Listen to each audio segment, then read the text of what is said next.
Hi, ಸಂಬಂಧಗಳ ತಿಳುವಳಿಕೆ ಅನ್ನೋ ಒಂದು ಪ್ರೋಗ್ರಾಮ್ ನಾವು ಮಾಡಿದ್ವಿ. ನಿನ್ನೆ ಪ್ರೇರಣಾ ನನ್ನ ಸೊಸೆ ಕತೆ ನಿಮ್ಮ ಜೊತೆ ಅಂತ ಒಂದು ವಿಡಿಯೋ ಮಾಡಿ ಅವಳಿಗೆ ಎಷ್ಟು ಬಂಧಗಳ ತಿಳುವಳಿಕೆ ಇದೆ ಅಂತ ನಮ್ಮ ಪಾಪನ ಮಾತಾಡಿಸಿದ್ವಿ. ಸೊ ಎಲ್ಲರೂ ಆ ವಿಡಿಯೋ ನೋಡಿ ತುಂಬ ಇಷ್ಟಪಟ್ಟಿದ್ದೀರಾ, ತುಂಬ ಲೈಕ್ ಮಾಡಿದ್ದೀರಾ.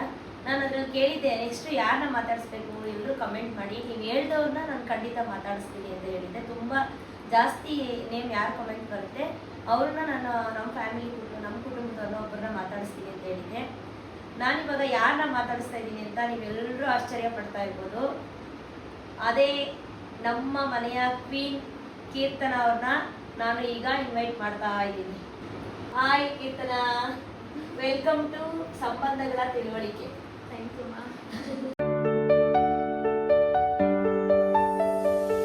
Subscribe and listen to the podcast.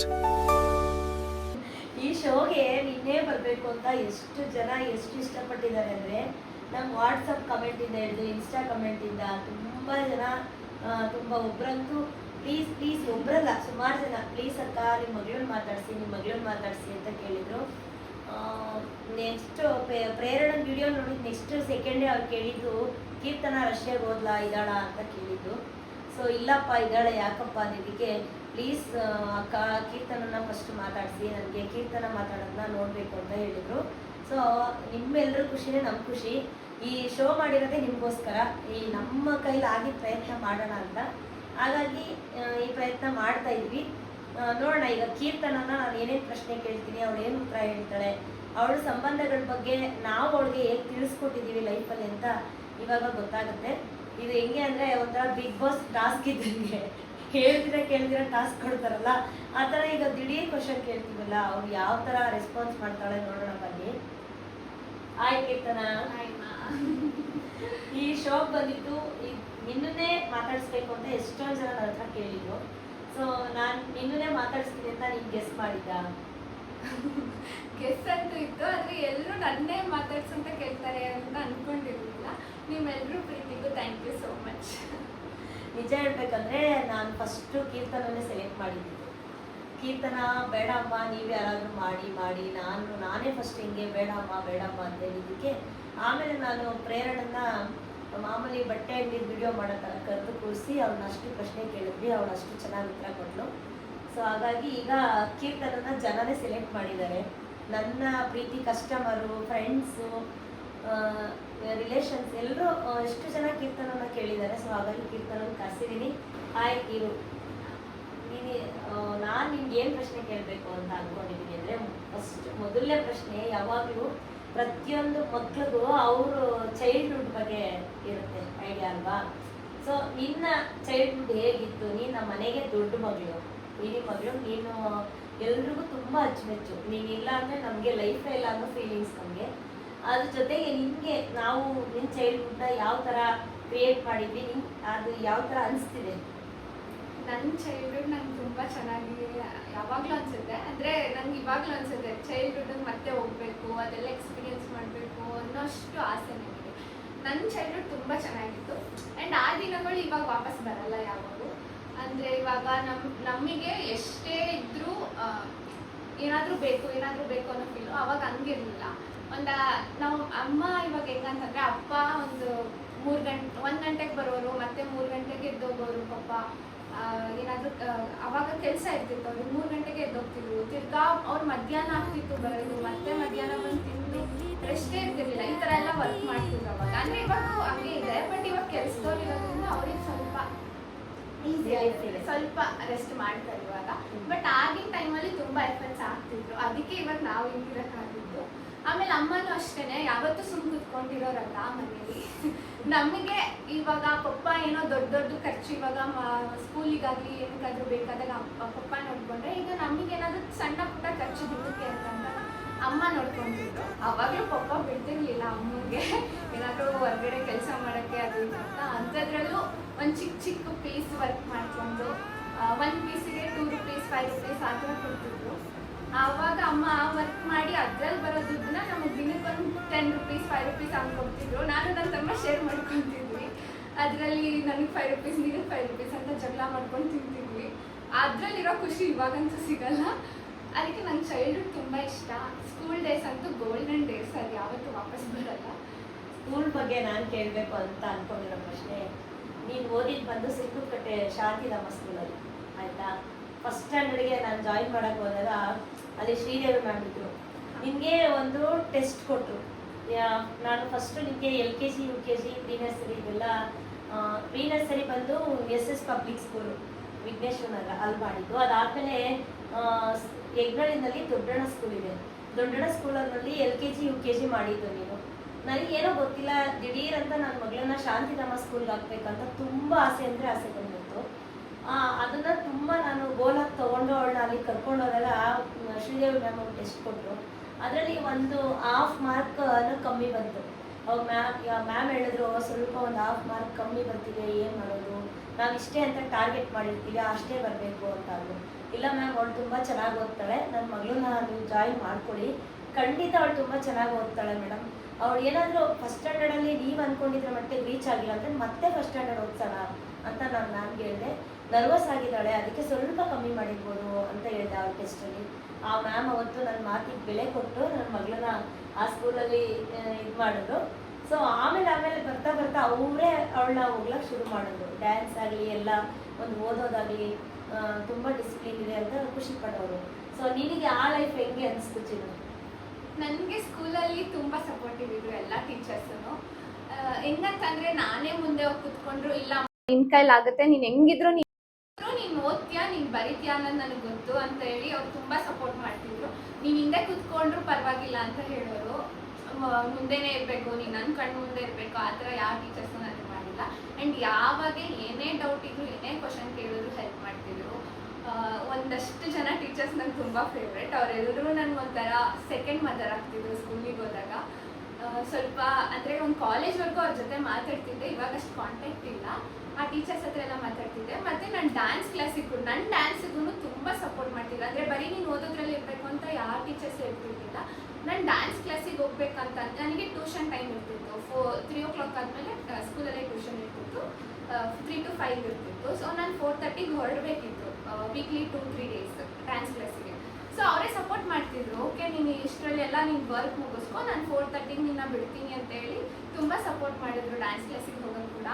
So ನಂಗೆ ತುಂಬ ಖುಷಿ ಇದೆ ಟೀಚರ್ಸ್ ಬಗ್ಗೆನೂ. ಎಲ್ಲರೂ ನಂಗೆ ಟೀಚರ್ಸ್ ತುಂಬ ಸಪೋರ್ಟ್ ಮಾಡಿದ್ದಾರೆ. ನಾನು ಸ್ಕೂಲ್ ಬಗ್ಗೆ ಏನಕ್ಕೆ ಕೇಳಿದೆ ಗೊತ್ತಾ ಮಗಳೇ, ಇವಾಗೆಲ್ಲ ನಾನು ಸಂಬಂಧಗಳ ತಿಳುವಳಿಕೆ ಅನ್ನೋದು ನಾನು ಪ್ರೋಗ್ರಾಮ್ ಮಾಡ್ತಿರೋದು. ಸೊ ಅದರಲ್ಲಿ ನಿನ್ನ ಚೈಲ್ಡ್ಹುಡ್ ಸ್ಕೂಲ್ ಬಗ್ಗೆ ಏನಕ್ಕೆ ಕೇಳಿದೆ ಅಂದರೆ, ಸಂಬಂಧಗಳು ಅಂದರೆ ಬರೀ ರಿಲೇಷನ್ಶಿಪ್ಪು, ಬ್ಲಡ್ ಸಂಬಂಧಿಕರು ಇಷ್ಟೇ ಆಗಲ್ಲ. ಸೊ ನಿಮ್ಗೊಂದು ಲೈಫ್ ಕಟ್ಕೊಡ್ತಾರಲ್ಲ ಸ್ಕೂಲು ಮತ್ತು ಕಾಲೇಜು, ಅವರು ಕೂಡ ನಮಗೆ ಒಂದು ರಿಲೇಟಿವ್ಸ್ ಇದ್ದಂಗೆ. ಯಾಕಂದರೆ ಅವ್ರು ಎಲ್ಲರೂ ಹೇಳ್ಕೊಟ್ಟಿಲ್ಲ ಅಂದರೆ ನೀವು ಇವತ್ತಿಗೆ ಇರೋಕ್ಕಾಗಲ್ಲ. ಅದೇ ದುಡಿಬೋದು, ತಿನ್ಬೋದು, ಇರ್ಬೋದು. ಬಟ್ ನಿಮ್ಮ ಮೈಂಡ್ ಮೆಚುರಿಟಿ ಬೇಕಂದರೆ ನೀವು ಸ್ಕೂಲ್ ಕಾಲೇಜಸ್ಸಿಂದಲೇ ನಿಮ್ಮ ಲೈಫ್ ಜರ್ನಿ ಸ್ಟಾರ್ಟ್ ಆಗೋದು. ನಾವು ಅಂದರೆ ಇಲ್ಲಿ ಸಂಬಂಧಿಕರು ಅಂದರೆ ನಮ್ಮ ಅಪ್ಪ ಅಮ್ಮ, ಅತ್ತೆ ಮಾವ ಇಲ್ಲಿ ತೋರಿಸ್ಬಿಡ್ತೀವಿ. ನೀವು ಸ್ಕೂಲಿಗೆ ಹೋದಾಗ ಸಿಗುತ್ತಲ್ಲ, ಅದು ನಿಮ್ಮ ರಿಯಲ್ ರಿಲೇಟಿವ್. ಅದಕ್ಕೋಸ್ಕರ ಕೇಳಬೇಕಲ್ಲಪ್ಪ. ನನ್ನ ಸ್ಕೂಲ್ ಟೀಚರ್ಸ್ ಯಾರೇ ನೋಡ್ತಿದ್ರು, ನೋಡಿಲ್ಲ ಅಂದ್ರೂ ಪರವಾಗಿಲ್ಲ, ನಿಮ್ಮೆಲ್ರಿಗೂ ಥ್ಯಾಂಕ್ ಯು ಸೋ ಮಚ್. ನೀವೆಲ್ಲರೂ ಸಪೋರ್ಟ್ ಮಾಡಿದ್ದಕ್ಕೆ ಇವಾಗ ನಾನು ಇಷ್ಟು ಚೆನ್ನಾಗಿದ್ದೀನಿ ಅನಿಸುತ್ತೆ. Thank you so much. I have huge respect. Thank you so much. ಆಮೇಲೆ ನೀನು ಕಾಲೇಜ್ ಓದಿದ್ದು MES ಕಾಲೇಜ್ ಮಲ್ಲೇಶ್ವರಮಲ್ಲಿ. ಅವಳು ಫಸ್ಟ್ ಇಯರ್ ಸೆಕೆಂಡ್ ಇಯರ್ ಮಾಡಿದ್ದಲ್ಲಿ ಸ್ಟಾರ್ಟಿಂಗ್ ನಾವೆಲ್ಲ ಹಾಕಿದಾಗ ಕೆಲವರು ಹೇಳೋರು ನಮಗೆ, ನೋಡ್ಕೊಳ್ಳಿ ಕಾಲೇಜ್ಗೆ ಹಾಕಿದ್ದೀರಾ, ನಿಮ್ಮ ಮಗಳಿಂದ ಚೇಂಜ್ ಆಗ್ತಾಳೆ, ಅದರ ಡ್ರೆಸ್ಸಿಂಗ್ ಸೆನ್ಸ್ ಚೇಂಜ್ ಆಗುತ್ತೆ, ಮಾತು ಚೇಂಜ್ ಆಗುತ್ತೆ, ಆ ಕಾಲೇಜ್ ಏನಕ್ಕೆ ಬೇಕಾಗಿತ್ತು, ಈ ಲೋಕಲ್ ಸುತ್ತಮುತ್ತಲಲ್ಲಿ ಇರಲಿಲ್ವಾ, ಈ ಥರ ನಮಗೆ ಹೇಳೋಕೆ ಬಂದರು. ನಾನು ಹೇಳೋದೇನು ಗೊತ್ತಾ, ಪ್ರತಿಯೊಬ್ಬರಿಗೂ ಅವ್ರದ್ದೇ ಆದ ಸ್ವಾತಂತ್ರ್ಯ ಇರುತ್ತೆ. ನಮ್ಮ ಮಕ್ಕಳನ್ನ ನಾವು ಇಲ್ಲೇ ಓದಿಸ್ಬೇಕು ಅನ್ನೋ ಒಂದು ಕನಸಿದ್ರೆ ಅದನ್ನು ನಾವು ಏನು ಹೇಳ್ತಾರೆ, ಅದನ್ನು ನಾವು ನಿಭಾಯಿಸ್ತೀವಿ ಅನ್ನೋ ಕೆಪಾಸಿಟಿ ಪೇರೆಂಟ್ಸ್ಗಿದ್ರೆ ಖಂಡಿತ ಅವ್ರು ಇರಬೇಕಾದ್ರೆ ಅವ್ರ ಮಕ್ಕಳನ್ನ ಓದಿಸ್ಬೋದು. ಅದನ್ನು ಯಾರು ಒಬ್ರಿಗೊಬ್ರು ಹೇಳಬಾರ್ದು, ನನ್ನ ಕೇಳೋದಾದರೆ. ಬಟ್ ಅವಳು ಯಾವ ವಿಷಯದಲ್ಲೂ ನನಗೆ ಗೊತ್ತಿರೋ ಪ್ರಕಾರ ಇವತ್ತು ಅವಳು ರಷ್ಯಾದಲ್ಲಿ ಡಾಕ್ಟ್ರು ಓದ್ತಿದ್ದಾಳೆ, 3ನೇ ವರ್ಷ ಕಂಪ್ಲೀಟ್ ಆಗಿ ಮನೆಗೆ ಬಂದಿದ್ದಾಳೆ. ಸೊ ಇವತ್ತಿಗೂ ಅವಳು ಬದಲಾವಣೆ ನೋಡೇ ಇಲ್ಲ. ನಾನು ನಾವೇ ಬೈತಾ ಇದ್ವಿ, ಏನು ಯಾವಾಗಲೂ ಗೌರವ ಥರ ಡ್ರೆಸ್ ಹಾಕ್ತೀವಿ, ಈಗ ಒಂದು 2 ನೋಡಬೇಕು ಅನ್ನೋ ಡ್ರೆಸ್ನ ನಾವು ಅವಾಗ ಚಿಕ್ಕವಳಿದ್ದಾಗ ಹಾಕೊಳ್ಳಿ ಅಂದರೆ ಹಾಕೋತಾ ಇರಲಿಲ್ಲ, ಅಂಥದ್ದು ಇವಾಗ ಒಂಚೂರು ಹಾಕೋತಾ ಇದ್ದಾಳೆ ಅಷ್ಟೇ. ಅದು ಬಿಟ್ಟು ಅವಳು ಯಾವ ರೀತಿಯೂ ಚೇಂಜ್ ಆಗಿಲ್ಲ ಲೈಫಲ್ಲಿ. ಆಮೇಲೆ ನಿಮ್ಮ ಬಗ್ಗೆ ನಾನೇ ಹೇಳ್ಬಿಡ್ತಾ ಇದ್ದೀನಿ. ಇವಾಗ ಹೆಂಗಂತಂದ್ರೆ ಪೇರೆಂಟ್ಸಿಗೆ ಮಕ್ಳ ಮೇಲೆ ನಂಬಿಕೆ ಇರಬೇಕು, ಮಕ್ಕಳು ಆ ನಂಬಿಕೆನ ಉಳಿಸ್ಕೊಳೋದು ಅಷ್ಟೇ ಇಂಪಾರ್ಟೆಂಟ್ ಆಗುತ್ತೆ. ಸೊ ಅದಕ್ಕೆ ನಮ್ಮ ಮನೇಲಿ ನಮ್ಮ 4 ಜನಕ್ಕೆ ಬಾಂಡು ಅಷ್ಟು ಚೆನ್ನಾಗಿರೋದು. ಒಬ್ರ ಮೇಲೆ ಒಬ್ರಿಗೆ ನಂಬಿಕೆ, ಆಮೇಲೆ ಒಬ್ರ ಮೇಲೆ ಒಬ್ರು ತ್ಯಾಗ ಮಾಡ್ತಿರ್ತೀವಿ ನಾವು ಯಾವಾಗಲೂ. ಎಷ್ಟು ಚಿಕ್ಕದಿದ್ರು ನಾನು ಯಾವಾಗಲೂ ರೇಗಿಸ್ತಿರ್ತೀನಿ ನನ್ನ ತಮ್ಮಂಗೆ ಆಗಲಿ ಅಮ್ಮಂಗೆ ಆಗಲಿ, ಸಾಕು ನೀವು ತ್ಯಾಗ ಮಾಡಿದ್ದು ಅಂತ. ಒಂದೊಂದು ಚಿಕ್ಕ ವಿಷಯ, ಒಂದು ಚಿಪ್ಸ್ ಆಗಲಿ, ಒಂದು ಚಾಕ್ಲೇಟ್ ಆಗಲಿ, ಇಲ್ಲ ನೀನು ತಿನ್ನು, ಇಲ್ಲ ನೀನು ತಿನ್ನು ಅಂತಿರ್ತಾರೆ. ಅದಕ್ಕೆ ನಮ್ಮ ಮಧ್ಯ ಬಾಂಡ್ ಅಷ್ಟು ಚೆನ್ನಾಗಿರೋಕ್ಕೆ ಸಾಧ್ಯ ಆಗಿದ್ದು. ಸೊ ನಮ್ಮ ಮನೇಲಿ ನನ್ನ ಪೇರೆಂಟ್ಸ್ ತುಂಬ ಸಪೋರ್ಟಿವ್, ಅಪ್ಪ ಅಮ್ಮ ಇಬ್ಬರು ನಾನು ತುಂಬ ಸಪೋರ್ಟಿವ್ ಆಗಿ ನಿಂತಿದ್ದಕ್ಕೆ ಇವತ್ತು ನಾನು ನನ್ನ ಕಾಲ ಮೇಲೆ ನಿಂತ್ಕೊಳ್ಳೋಕ್ಕೆ ಇಷ್ಟು ಪ್ರಯತ್ನ ಪಟ್ಟು ಸ್ಟ್ರಾಂಗಾಗಿ ನಿಂತ್ಕೊಳ್ಳೋಕೆ ಕಾರಣ ಅದೇ. ಸರಿಯಪ್ಪ, ಆಯ್ತು. ಈಗ ನನ್ನ ನೆಕ್ಸ್ಟ್ ಕ್ವಶನ್ ಏನಂದ್ರೆ, ಎಷ್ಟೋ ಜನ ಹೇಳಿದ್ರು ನಿನ್ನನ್ನು ನಾವು ರಷ್ಯಾ ಕಳಿಸಿದಾಗ ತುಂಬ ಜನ ಹೇಳಿದ್ರು, ಇವಾಗ ನೀನು ಬಂದಾಗಲೂ ಅಲ್ಲಿ ಯುದ್ಧ ನಡೀತಿದೆ ಅಂತ ನಾವು ಹೇಳಿದ್ವಿ. ಅವಾಗ ಹೇಳಿದ್ರು ಇಲ್ಲೆಲ್ಲೂ ಓದಿರ್ಲಿಲ್ವಾ, ಅಲ್ಲಿಗೆ ಓದಕ್ಕೆ ಹೋಗ್ಬೇಕಿತ್ತ ಅನ್ನೋ ಥರ ಎಷ್ಟೊಂದು ಜನ ನಮ್ಮನ್ನ ಕಿಂಡಲ್ ಮಾಡೋದು, ಆ ಥರ ಎಲ್ಲ ಮಾಡಿ. ನೀನು ಅಲ್ಲಿ ಹೋದಾಗ ಹೋಗಿ ಬರೋದೇ ಒಂದು ಸ್ಟ್ರಗಲ್ ಆದರೆ, ನಾವು ಇಲ್ಲಿ ಜನಕ್ಕೆ ಆನ್ಸರ್ ಕೊಡೋದೇ ಒಂದು ಸ್ಟ್ರಗಲ್ ಇದೆ. ಇನ್ನು ನೀನು 3 years ಅಲ್ಲಿ ಓದಬೇಕು ಆಯಿತಾ, ಆ ಸ್ಟ್ರಗಲ್ ಇರ್ಬೋದು. ಬಟ್ ನನಗೆ ಅದರಲ್ಲಿ ಏನು ಬೇಜಾರು ಅನಿಸ್ಲಿಲ್ಲ. ನಮ್ಮ ಮಗಳನ್ನ ಬಿಟ್ಟಿರ್ಬೇಕು ಅನ್ನೋ ಒಂದೇ ಕಾರಣ, ಅಷ್ಟು ಬಿಟ್ಟರೆ ಇಲ್ಲೆಲ್ಲೂ ಓದ್ ಸಿಗಲ್ಲ ಅಲ್ಲೋದು ಆ ಥರ ಏನಿರಲಿಲ್ಲ ನನಗೆ. ನನ್ನ ಮಗಳು ಅಬ್ರಾಡಲ್ಲೇ ಓದಬೇಕು ಅನ್ನೋದು ಏನಿರಲಿಲ್ಲ. ಏನೋ ಗೊತ್ತಿಲ್ಲ, ಅದು ನೀನು 2nd PU ಮುಗಿದ್ಮೇಲೆ, ನಿಂದು ನೀಟ್ ಎಕ್ಸಾಮ್ ಮುಗಿದ್ಮೇಲೆ ನೀನು ಯಾಕೆ ಅಲ್ಲಿ ಮಾಡಬಾರ್ದು ಅನ್ನೋದು ಒಂದು ಥಾಟ್ ಬಂತು. ನಾವು ಬಂದು ನಿನ್ನ ಹತ್ರ ಡಿಸ್ಕಸ್ ಮಾಡಿದ್ವಿ ಅಪ್ಪಾಜಿ ನಾನು. ಅಪ್ಪಾಜಿ ಅಂತೂ ಫಸ್ಟೇ ಹೇಳ್ತು, ನೀನು ಯಾಕೆ ಮಗಳೇ ನೀನು ಫಾರಿನಲ್ಲಿ ಓದಬಾರ್ದು, ನೀನು ಅಲ್ಲೇ ಓದು, ನೀನು ಹೊರಟೋಗು, ಅಲ್ಲೇ ಓದು, ಚೆನ್ನಾಗಿ ಓದ್ಕೊಂಡು ಬಂದ್ಬಿಡು ಅಂತ ಅಪ್ಪಾಜಿ ಹೇಳ್ತು. ಅವ್ರು ಹೇಳಿದ್ಮೇಲೆ ನನಗೂ ಅನಿಸ್ತು, ಹೌದಲ್ವಾ ಇವಳು ಯಾಕೆ ಅಲ್ಲಿ ಓದಬಾರ್ದು ಅಂತ. ನೀನು ಸ್ಟಾರ್ಟಿಂಗ್ ಹೇಳಿದೆ ನಮ್ಮ ದೇಶ ಬಿಟ್ಟು ನಾನು ಎಲ್ಲೂ ಹೋಗಲ್ಲ, ನಾನು ಎಲ್ಲೂ ಹೋಗಲ್ಲ ಅಂದರೆ ಹೋಗಲ್ಲ ಅಂತ ಹೇಳಿದೆ. ನಾನು ರಾಯರಿಗೆ ನಮಸ್ಕಾರ ಮಾಡಿದೆ, ಇಲ್ಲಪ್ಪ ನನ್ನ ಮಗಳು ಅವಳಿಗೆ ಲೈಫ್ ಸೆಟಲ್ ಇಲ್ಲ ಆಗುತ್ತೆ ಅಲ್ಲಿ ಮಾಡ್ಕೊಂಡು ಬರಲಿ ಅಂತ ನಾನು ಕೈ ಮುಗ್ದೆ. ಇನ್ನೊಂದು ವಾರದ ಒಳಗಡೆ ಗುರುವಾರದಲ್ಲಿ ನನ್ನ ಮಗಳೇ ಬಂದು ಹೇಳಿದ್ರು, ಆಯಿತು ಅಪ್ಪಾಜಿಗೂ ನಿಂಗೂ ಖುಷಿ ಆಗುತ್ತೆ ಅಂದರೆ ನಾನು ಅಲ್ಲೇ ಓದ್ಕೊಂಡು ಬರ್ತೀನಿ ಅಂತ ಹೇಳಿದ್ರು. ನಾವು ಬೇರೆ ಕಡೆ ಕೇಳಿದ್ವಿ, ಇಂಡಿಯಾದಲ್ಲಿ ಗೊತ್ತಲ್ಲ ಮೆಡಿಕಲ್ ಸೀಟ್ ಅಂದರೆ ಏನು ರೇಟ್ ಇದೆ, ಹೆಂಗೆ ಕಷ್ಟ ಇದೆ ಅಂತ. ನಮ್ಮಂಥ ಮಿಡಲ್ ಕ್ಲಾಸ್ ಫ್ಯಾಮಿಲಿಗೆ ಅದು ಸ್ವಲ್ಪ ಹೈ ಬಜೆಟ್. ಅಲ್ಲಿ ನಮಗೆ ಒಂದು ಹಂತಕ್ಕೆ ಓಕೆ ಅನಿಸ್ತು, ಅದಕ್ಕೋಸ್ಕರ ನನ್ನ ಮಗಳಿಗೆ ಹೇಳಿದ್ವಿ. ಅದಕ್ಕೆ ನೀನು ಅಲ್ಲಿ ಹೋಗ್ಬೇಕಾದ್ರೆ ಕಿರು, ನಾವು ಅಲ್ಲಿ ಕಳಿಸ್ಬಿಟ್ವಿ ಅಲ್ವಾ, ನಿನ್ನ ಕಳಿಸ್ಬಿಟ್ಟಾಗ ನಿಮ್ಗೆ ಏನು ಅನಿಸ್ತು?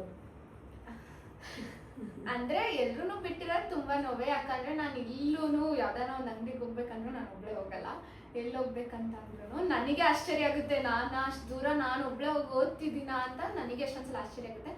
ಬಟ್ ಇಲ್ಲ, ನಾನು ಹಂಗೆ ಹೋಗಿದ್ದು ಲೈಕ್ ಒಂಥರ ಹೆಲ್ಪ್ ಆಯಿತು. ನನ್ನ ಲೈಫ್ ಬಗ್ಗೆ ನಾನು ತಿಳ್ಕೊಳಕ್ಕೆ ಸ್ಟಾರ್ಟ್ ಮಾಡಿದೆ. ನನ್ನ ರೆಸ್ಪಾನ್ಸಿಬಿಲಿಟೀಸ್, ನನ್ನದೇ ಆದ ರೆಸ್ಪಾನ್ಸಿಬಿಲಿಟೀಸ್ ಬಂತು ನನಗೆ. ನನ್ನನ್ನು ನಾನು ಹೆಂಗೆ ಕೇರ್ ಮಾಡ್ಕೋಬೇಕು, ಎಲ್ಲ ನನ್ನೇ ನಾನು ಹೆಂಗೆ ನೋಡ್ಕೋಬೇಕು ಅನ್ನೋದೆಲ್ಲನೂ ಗೊತ್ತಾಯಿತು. ಇವಾಗ ಒಂದು ತಿಳುವಳಿಕೆ ಅನ್ನೋದಿರುತ್ತೆ, ಎಲ್ಲಾದರೂ ಹೋದಾಗ ಹೆಂಗಿರಬೇಕು, ಏನು ಮಾಡಬೇಕು ಅದೆಲ್ಲನೂ. ಇಲ್ಲೇ ನಾನು ಮನೇಲೇ ಇದ್ಬಿಟ್ಟಿದ್ರೆ ಅಥವಾ ಇಲ್ಲೇ ಎಲ್ಲೋ ಇದ್ಬಿಟ್ಟಿದ್ರೆ ನಂಗೆ ಗೊತ್ತಿಲ್ಲ ನಾನು ಅಂದರೆ ಆಚೆ ಕಡೆದು ಹೆಂಗೆ ಫೇಸ್ ಮಾಡಿ ಡಿಪೆಂಡೆಂಟ್ ಆಗಿರ್ತಿದ್ದೆ. ಇವಾಗ ನಾನು ಇಂಡಿಪೆಂಡೆಂಟ್ ಆಗಿದ್ದೀನಿ. ಅದೇ ನನಗೇನು ಬೇಜಾರಿಲ್ಲ, ಅಂದರೆ ಎಲ್ರೂ ಬಿಟ್ಟಿರೋದು ಒಂದೇ ಬೇಜಾರು. ಬಟ್ ಅಲ್ಲಷ್ಟು ಸುಲಭ ಇಲ್ಲ. ನನ್ನ ಮಗಳು ಹೇಳ್ತಿದ್ದಾಳೆ ಆರಾಮಾಗಿ, ಪಾಪ ಅವಳ ಸ್ಟ್ರಗಲ್ ನಮಗೆ ಪ್ರತಿದಿನ ವಿಡಿಯೋ ಕಾಲಲ್ಲಿ ಗೊತ್ತಾಗುತ್ತೆ. ಪ್ರತಿದಿನ ನಾವು ಅಲ್ಲಿ ಅವ್ರಿಗೆ ಹೊಂದ್ಕೊಂಡಿರೋರು ಸಿಗ್ಬೇಕಾಗಲ್ಲ, ಅವಳು ಅವ್ರಿಗೆ ಹೊಂದ್ಕೋಬೇಕು. ನಮ್ಮ ಮನೇಲಿ ಎಲ್ಲ ಅವಳಿಗೆ ನಾವು ಹೊಂದ್ಕೊಳ್ತಾ ಇದ್ವಿ, ಯಾಕಂದ್ರೆ ನನ್ನ ಮಗಳು ಹಿಂಗೆ ಇರಬೇಕು, ಅವಳು ಹಿಂಗೆ ಖುಷಿಯಾಗಿರ್ಬೇಕು ಅಂತ ಆಸೆ ಇರ್ತಾ ಇತ್ತು ನಮ್ಗೆ. ಹಂಗಾಗಿ ಅವಳಿಗೆ ಏನೋ ಒಂದು ಕಿಂತಿಚ್ಚು ನೋವು ಕೊಡಬಾರ್ದು ಅನ್ನೋದು ನಮ್ಗೆ ಆಸೆ ಇತ್ತು. ಅಷ್ಟು ದೂರ ಕಳಿಸ್ದಾಗ ನಾವು ಎಷ್ಟೋ ರಾತ್ರಿ ನಿದ್ದೆ ಮಾಡಿಲ್ಲ, ಊಟ ಮಾಡಿಲ್ಲ, ನೆಮ್ಮದಿಯಾಗಿ ಎಲ್ಲೋ ಒಂದು ಫಂಕ್ಷನ್ಗೆ ಹೋಗೋಕೆ ಇಷ್ಟ ಆಗ್ತಿರ್ಲಿಲ್ಲ. ಒಂದು 2ನೇ ವರ್ಷ ದಾಟಿದ ಮೇಲೆ ನಾವು ಒಂದು ಸ್ವಲ್ಪ ಸುಧಾರಿಸ್ಕೊಂಡ್ವಿ. ಇಲ್ಲ ನನ್ನ ಮಗಳು ಮುಗಿಸ್ಕೊಂಡು ಬರ್ತಾಳೆ, ಅವಳು ಧೈರ್ಯವಾಗಿದ್ದಾಳೆ, ಈಗ ಧೈರ್ಯ ತಗೊಂಡಿದ್ದಾಳೆ ಅನ್ನೋದು ಬರೋಕ್ಕೆ ನಮ್ಗೆ 2 ವರ್ಷ ಆಯಿತು. ಬಟ್ ಪಾಪ ಅವಳು ಮಾಡ್ತಿರೋ ಸ್ಟ್ರಗಲು ನನಗೆ ಸಿಕ್ಕಾಪಟ್ಟೆ. ಒಂದೇ ಒಂದಿನ ಅಡುಗೆ ಮಾಡೋಕ್ಕೂ ನಾನು ಅಡುಗೆ ಮನೆಗೆ ಬಿಟ್ಟಿಲ್ಲ ನನ್ನ ಮಗಳನ್ನ.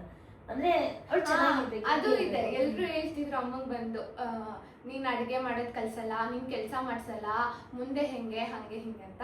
ಬಟ್ ನಾನು ನಿಜವಾಗ್ಲೂ ಮನೇಲಿ ಒಂದು ಅಡುಗೆನೂ ನಾನು ಮಾಡಿಲ್ಲ, ಕಾಫಿ ಟೀ ಕೂಡ ನಾನು ಮಾಡ್ತಿರ್ಲಿಲ್ಲ.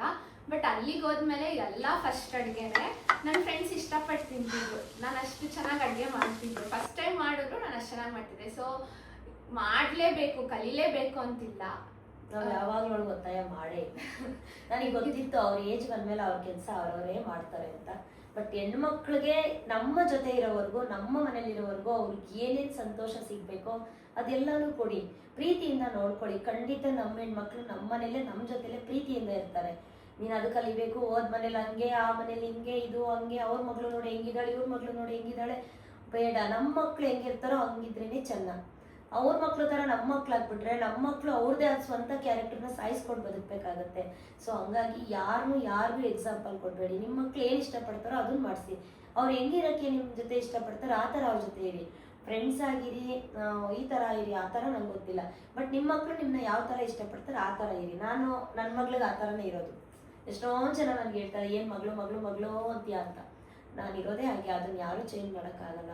ನನಗೊಂದು ಆಸೆ ಇತ್ತು ಯಾವಾಗಲೂ, ನಮ್ಮ ಅಪ್ಪನ ಪ್ರಾಣಿಕ್ಕಿಂತ ಹೆಚ್ಚಾಗಿ ನೋಡ್ಕೋಬೇಕು ಅಂತ. ಆ ಜಾಗದಲ್ಲಿ ನಮ್ಮ ಮಗಳನ್ನ ನೋಡ್ಕೊತೀನಿ ನಾನು.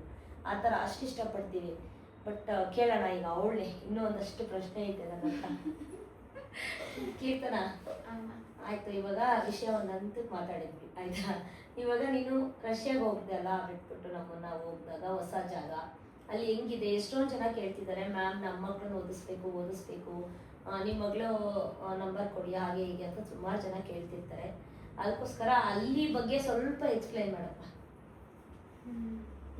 ಅಂದರೆ ಹೋಗಿದ ತಕ್ಷಣ ಅಡ್ಜಸ್ಟ್ ಆಗೋಕ್ಕಾಗಲ್ಲ. ಆ್ಯಂಡ್ ನಾವೇನು ಅಂದ್ಕೊಂಡು ಹೋಗಿರ್ತೀವಿ ಒಂದು ಕಂಟ್ರಿ ಅಂದರೆ ಹಿಂಗಿರುತ್ತೆ ಹಂಗಿರುತ್ತೆ ಅಂತೆಲ್ಲ, ಹಾಗೆ ಇರಲ್ಲ. ಎಲ್ಲನೂ ಸ್ವಲ್ಪ ದಿನ ಅಡ್ಜಸ್ಟ್ ಮಾಡ್ಕೊಬೇಕಾಗುತ್ತೆ. ಹೋಗಿದ ತಕ್ಷಣನೇ ನಮಗೆಲ್ಲ ಸಿಗಲ್ಲ. ಹೋಗಿದ ತಕ್ಷಣ ಅವ್ರದ್ದೇ ಆದಂಥ ಡಾಕ್ಯುಮೆಂಟೇಷನ್ ಆಗಲಿ ಎಲ್ಲ ಆ ಥರ ಇರುತ್ತೆ. ನಾನು ಯಾರಿಗೂ ಎದುರಿಸ್ತಿಲ್ಲ, ಇದು ಒಂದು ಗುಡ್ ಹೋಗೋದು ಓದೋದು ಎಲ್ಲ. ಬಿಕಾಸ್ ನಾನೇ ಹೇಳಿದೆ, ನನಗೆ ಆದಂಥ ಒಂದು ರೆಸ್ಪಾನ್ಸಿಬಿಲಿಟಿ ಆಗಲಿ ಎಲ್ಲ ನಾನು ಕಲ್ತ್ಕೊಂಡೆ ಅಂತ. ಬಟ್ ಅಂದರೆ ನಿಮ್ಗೆ ಆ ಕೇಪಬಿಲಿಟಿ ಇರಬೇಕು, ಎಲ್ಲನೂ ಆಗುತ್ತೆ, ನನ್ನ ಕೈಲಿ ಮಾಡ್ತೀನಿ ಅಂತ ನಾನು ಸ್ಟ್ರಾಂಗಾಗಿ ನಿಲ್ತೀನಿ ಅನ್ನೋದು ನಿಮ್ಗಿದ್ರೆ ಸೊ ಅಲ್ಲಿ ಇರ್ಬೋದು, ಇಲ್ಲ ಅಂತಲ್ಲ. ಹೆಂಗಿರುತ್ತೆ ಅಂದರೆ, ಇವಾಗ ಹೋಗಿದ ತಕ್ಷಣ ಒಂದು ರೂಮಿಗೆ ಆಗಲಿ ಅಥವಾ ಒಂದು ಹಾಸ್ಟೆಲಿಗಾಗಲಿ ನಾವು ಅಡ್ಜಸ್ಟ್ ಆಗೋಕ್ಕಾಗಲ್ಲ. ಹೋಗಿದ ತಕ್ಷಣನೇ ಎಲ್ಲ ನಮಗೆ ಚೆನ್ನಾಗಿರ್ಬೇಕು ಅಂದರೆ ಅದಾಗಲ್ಲ. ಸ್ವಲ್ಪ ಟೈಮ್ ಅಡ್ಜಸ್ಟ್ ಮಾಡ್ಕೊಬೇಕಾಗತ್ತೆ. ಇಲ್ಲ ಒಂದೊಂದು ಸ್ವಲ್ಪ ದಿನ ಊಟಕ್ಕೆ ಆಗಲಿ ಏನೇ ಆಗಲಿ ಅಂದರೆ ಇವಾಗ ನಾವೇ ಅಡುಗೆ ಮಾಡ್ಕೋಬೇಕಾಗತ್ತೆ. 2 ಟೈಮ್ಸ್ ಅಷ್ಟೇ. ಅಲ್ಲಿ ಕಾಮನ್ ಆಗಿ ಲೋಕಲ್ ಪೀಪಲ್ ತಿನ್ನೋದು ಕೂಡ 2 ಟೈಮ್ಸ್ ಅಷ್ಟೇ. ನಮಗೊಂದೊಂದ್ಸಲ 2 ಟೈಮ್ಸ್ ಕೂಡ ತಿನ್ನೋಕ್ಕಾಗಲ್ಲ. ಕ್ಲಾಸಸ್ ಇರುತ್ತೆ, ಬರ್ತೀವಿ, ಅಡುಗೆ ಮಾಡ್ಕೊಳಕ್ಕೆ ಅನ್ಸಲ್ಲ, ಅಷ್ಟು ಟಯರ್ಡ್ ಆಗಿರುತ್ತೆ. ಏನೋ ಮಲ್ಕೋಬೇಕಂತ ಮಲ್ಕೊಂಡ್ಬಿಡ್ತೀವಿ, ಮತ್ತೆ ನೈಟ್ ಎದ್ದೇಳೋದು, ಮತ್ತೆ ನೈಟ್ ಎದ್ದೇಳಿ ಅವಾಗ ಅಡುಗೆ ಮಾಡ್ಕೊಂಡು ತಿಂತೀವಿ. ಬೆಳಗ್ಗೆ ಅದನ್ನ ಎದ್ದು ತಿನ್ನೋಷ್ಟು ಟೈಮ್ ಇರಲ್ಲ. ಒಂದೊಂದ್ಸಲ ತಿಂದರೆ ತಿಂತೀವಿ, ಇಲ್ಲಾಂದ್ರೆ ಇಲ್ಲ. ಸೊ ಆ ಥರ ಎಲ್ಲ ಆಗುತ್ತೆ. ಫುಡ್ಡಲ್ಲೂ ಅಡ್ಜಸ್ಟ್ ಮಾಡ್ಕೊಬೇಕಾಗತ್ತೆ, ತುಂಬ ಅಡ್ಜಸ್ಟ್ ಮಾಡ್ಕೊಬೇಕಾಗಿರೋದು ನಾವು ಫುಡ್ಡಲ್ಲಿ. ಇಷ್ಟೆಲ್ಲ ಕಷ್ಟ ಇರುತ್ತೆ ಅಂದರೆ ಅಡ್ಜಸ್ಟ್ ಮಾಡ್ಕೊತೀನಿ, ನಾನು ಸ್ಟ್ರಾಂಗಾಗಿ ನಿಲ್ತೀನಿ ಅನ್ನೋ ಕೇಪಬಿಲಿಟಿ ಆ ಥರ ಎಲ್ಲ ಥಿಂಕಿಂಗ್ ಇದ್ರೆ ಇರ್ಬೋದು.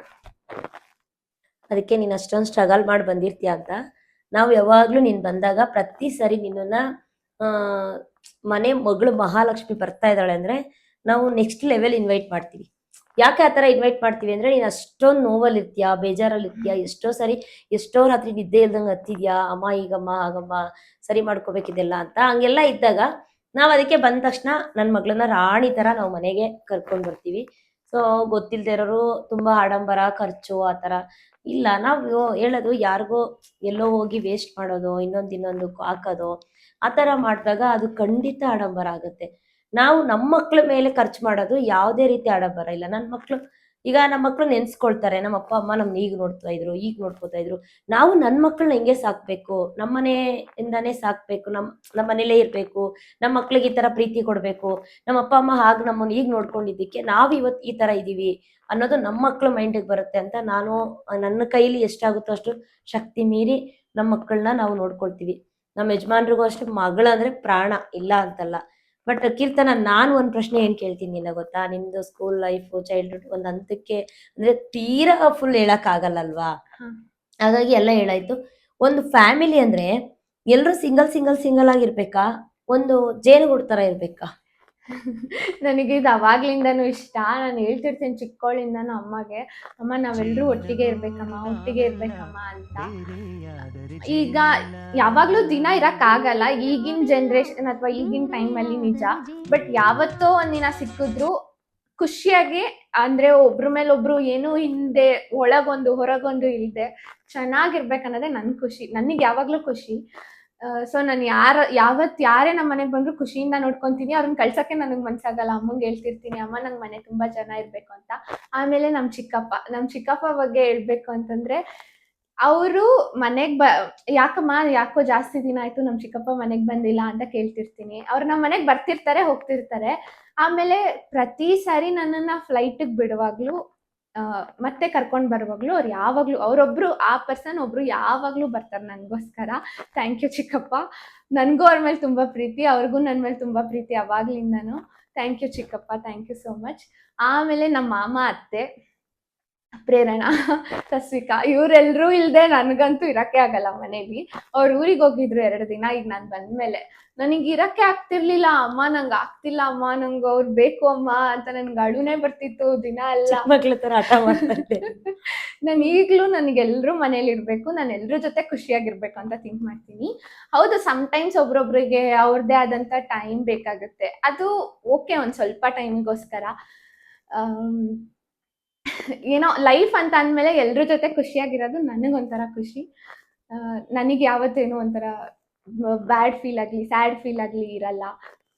ತುಂಬ ಕಾನ್ಫಿಡೆನ್ಸ್ ಅನ್ಸುತ್ತೆ ನನಗೆ ಎಲ್ಲರ ಜೊತೆ ಇರೋದು. ನಂಗೆ ಬೇರೆಯವ್ರಿಗೆ ಗೊತ್ತಿಲ್ಲ, ಹೌದು ಸ್ಟ್ರೇಂಜರ್ ಅಂತ ಸಿಕ್ಕಿದಾಗ ನಾನು ಜಾಸ್ತಿ ಮಾತಾಡಲ್ಲ. ಇವತ್ತಿಷ್ಟು ಮಾತಾಡ್ತಿರೋದೇ ಹೆಚ್ಚು. ಅವಳು ಯಾರ ಜೊತೆಲೂ ಮಾತಾಡಲ್ಲ. ಇವತ್ತಿಗೂ ಅವಳು ರಷ್ಯಾಗ ಹೋಗೋವರೆಗೂ ಒಂದು ಬ್ಯಾಂಗಲ್ ಸ್ಟೋರ್ಗೂ ಅವಳು ಒಬ್ಳೆ ಹೋಗಿಲ್ಲ.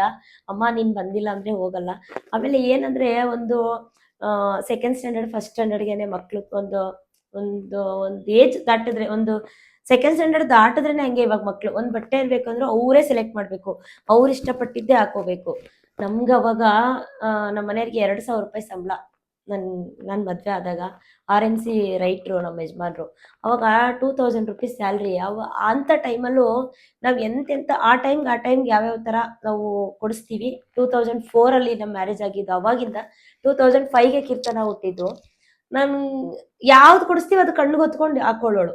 ಅವಳು ಒಂದು age 5th standard 6th 9th 10th second PU ಬಂದ್ರೂ ಅಷ್ಟೇನೆ. ಅವಳು ನಾವು ಯಾವ್ದು ಬಟ್ಟೆ ಕೊಡಿಸ್ತೀವೋ ಅದನ್ನ ಕಣ್ಣಿಗೆ ಹೊತ್ಕೊಂಡು ಇಟ್ಕೊಳ್ಳೋಳು. ಯಾವತ್ತು ನಂಗೆ ಇಂಥದೇ ಬೇಕು ಅಂಥದೇ ಬೇಕು. ಈಗ ಅವಳು ಹೊರ್ಗಡೆಗೆ ಹೋದ್ಮೇಲೆ ಅವಳ ಜೊತೆಲಿ ಕರ್ಕೊಂಡೋಗಿ ಅವಳಿಗೆ ಪ್ಯಾಕಿಂಗೋಸ್ಕರ ನಾನು ಡ್ರೆಸ್ ಕಲೆಕ್ಷನ್ನ ತೊಗೊಂಡು ಬರೋದು. ಅದಕ್ಕೂ ಮುಂಚೆ ನಾನೇ ಹೋಗ್ತಿದ್ದೆ, ಅವಳ ಸೈಜ್ ಗೊತ್ತಿರ್ತಿತ್ತು, ತೊಗೊಂಡು ಬರ್ತಿದ್ದೆ, ಕೊಡ್ತಿದ್ದೆ. ಸೆಕೆಂಡ್ PU ದಾಟೋವರೆಗೂ ನನ್ನ ಮಗಳು ಡ್ರೆಸ್ ಸೆಲೆಕ್ಷನ್ ಮಾಡಿದ್ದು ತುಂಬ ಕಮ್ಮಿ. ಯಾವತ್ತೋ ಒಂದು ದಿನ ರೇರ್ ಅಪರೂಪಕ್ಕೆ ಇಂಥದ್ದು ಬೇಕಪ್ಪಾಜಿ ಅಂತ ಕೇಳ್ತಾ ಇದ್ದಿದ್ದು. ಅವಳು ಯಾವತ್ತು ಇಂಥದೇ ಬೇಕಂತ ಹಠಾನೇ ಮಾಡಿಲ್ಲ ಅವಳು. ಸೊ ಹಾಗಾಗಿ ಅವಳು ಯಾವಾಗಲೂ ಜಾಯಿಂಟ್ ಫ್ಯಾಮಿಲಿ ತುಂಬ ಇಷ್ಟಪಡ್ತಾಳೆ. ನಾವು ಚಿಕ್ಕ ವಯಸ್ಸಲ್ಲಿ ಅಜ್ಜಿ ತಾತ ಊರು ಸಿಕ್ಬಿಟ್ರೆ ಸಾಕು ಅವಳಿಗೆ, ಬೇರೆ ಏನು ಬೇಡ. ನಮ್ಮಪ್ಪ ಬಂದ್ಬಿಟ್ರೆ ಅವ್ರು ಏನಾದ್ರೂ ಇವಳನ್ನ ಅವ್ರ ಜೊತೆ ಕಳ್ಸಿಲ್ಲ ಅಂದ್ರೆ ಹತ್ಕೊಂಡು ಕೂತ್ಕೊಂಡ್ಬಿಡೋರು. ಇವಳು, ನಮ್ಮಪ್ಪ, ನನ್ನ ಮಗ 3 ಜನ ಸೇರ್ಕೊಂಡು ಬೇಕಂತ ಆಚೆ ಡ್ರಾಮಾ ಮಾಡೋದು.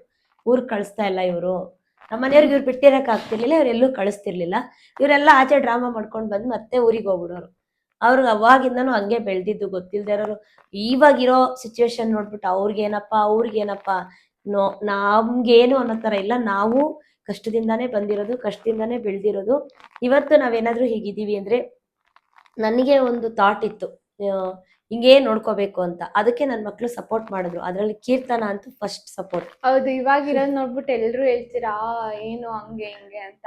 ಬಟ್ ಇವತ್ತು ಹಿಂಗೆ ಇರೋದಕ್ಕೆ ಸಾಧ್ಯ. ನಾನು ಅವಾಗಲೇ ಹೇಳ್ದಂಗೆ ನಮ್ಮ ಪಪ್ಪ ಅಷ್ಟು ಕಷ್ಟಪಡೋರು. ನಮ್ಮಮ್ಮ ಇಲ್ಲ 5 ರೂಪಾಯಿ ಬಂದರೆ ಏನಕ್ಕಾದ್ರೂ ಯೂಸ್ ಆಗುತ್ತೆ, ಇಲ್ಲಿ 10 ರೂಪೀಸ್ ಬಂದರೆ ಏನಕ್ಕಾದ್ರೂ ಯೂಸ್ ಆಗುತ್ತೆ ಅಂತ ಯೋಚನೆ ಮಾಡಿ ಅವರು ಕಷ್ಟಪಡ್ತಿದ್ರು, ಇವರು ಕಷ್ಟಪಡ್ತಿದ್ರು.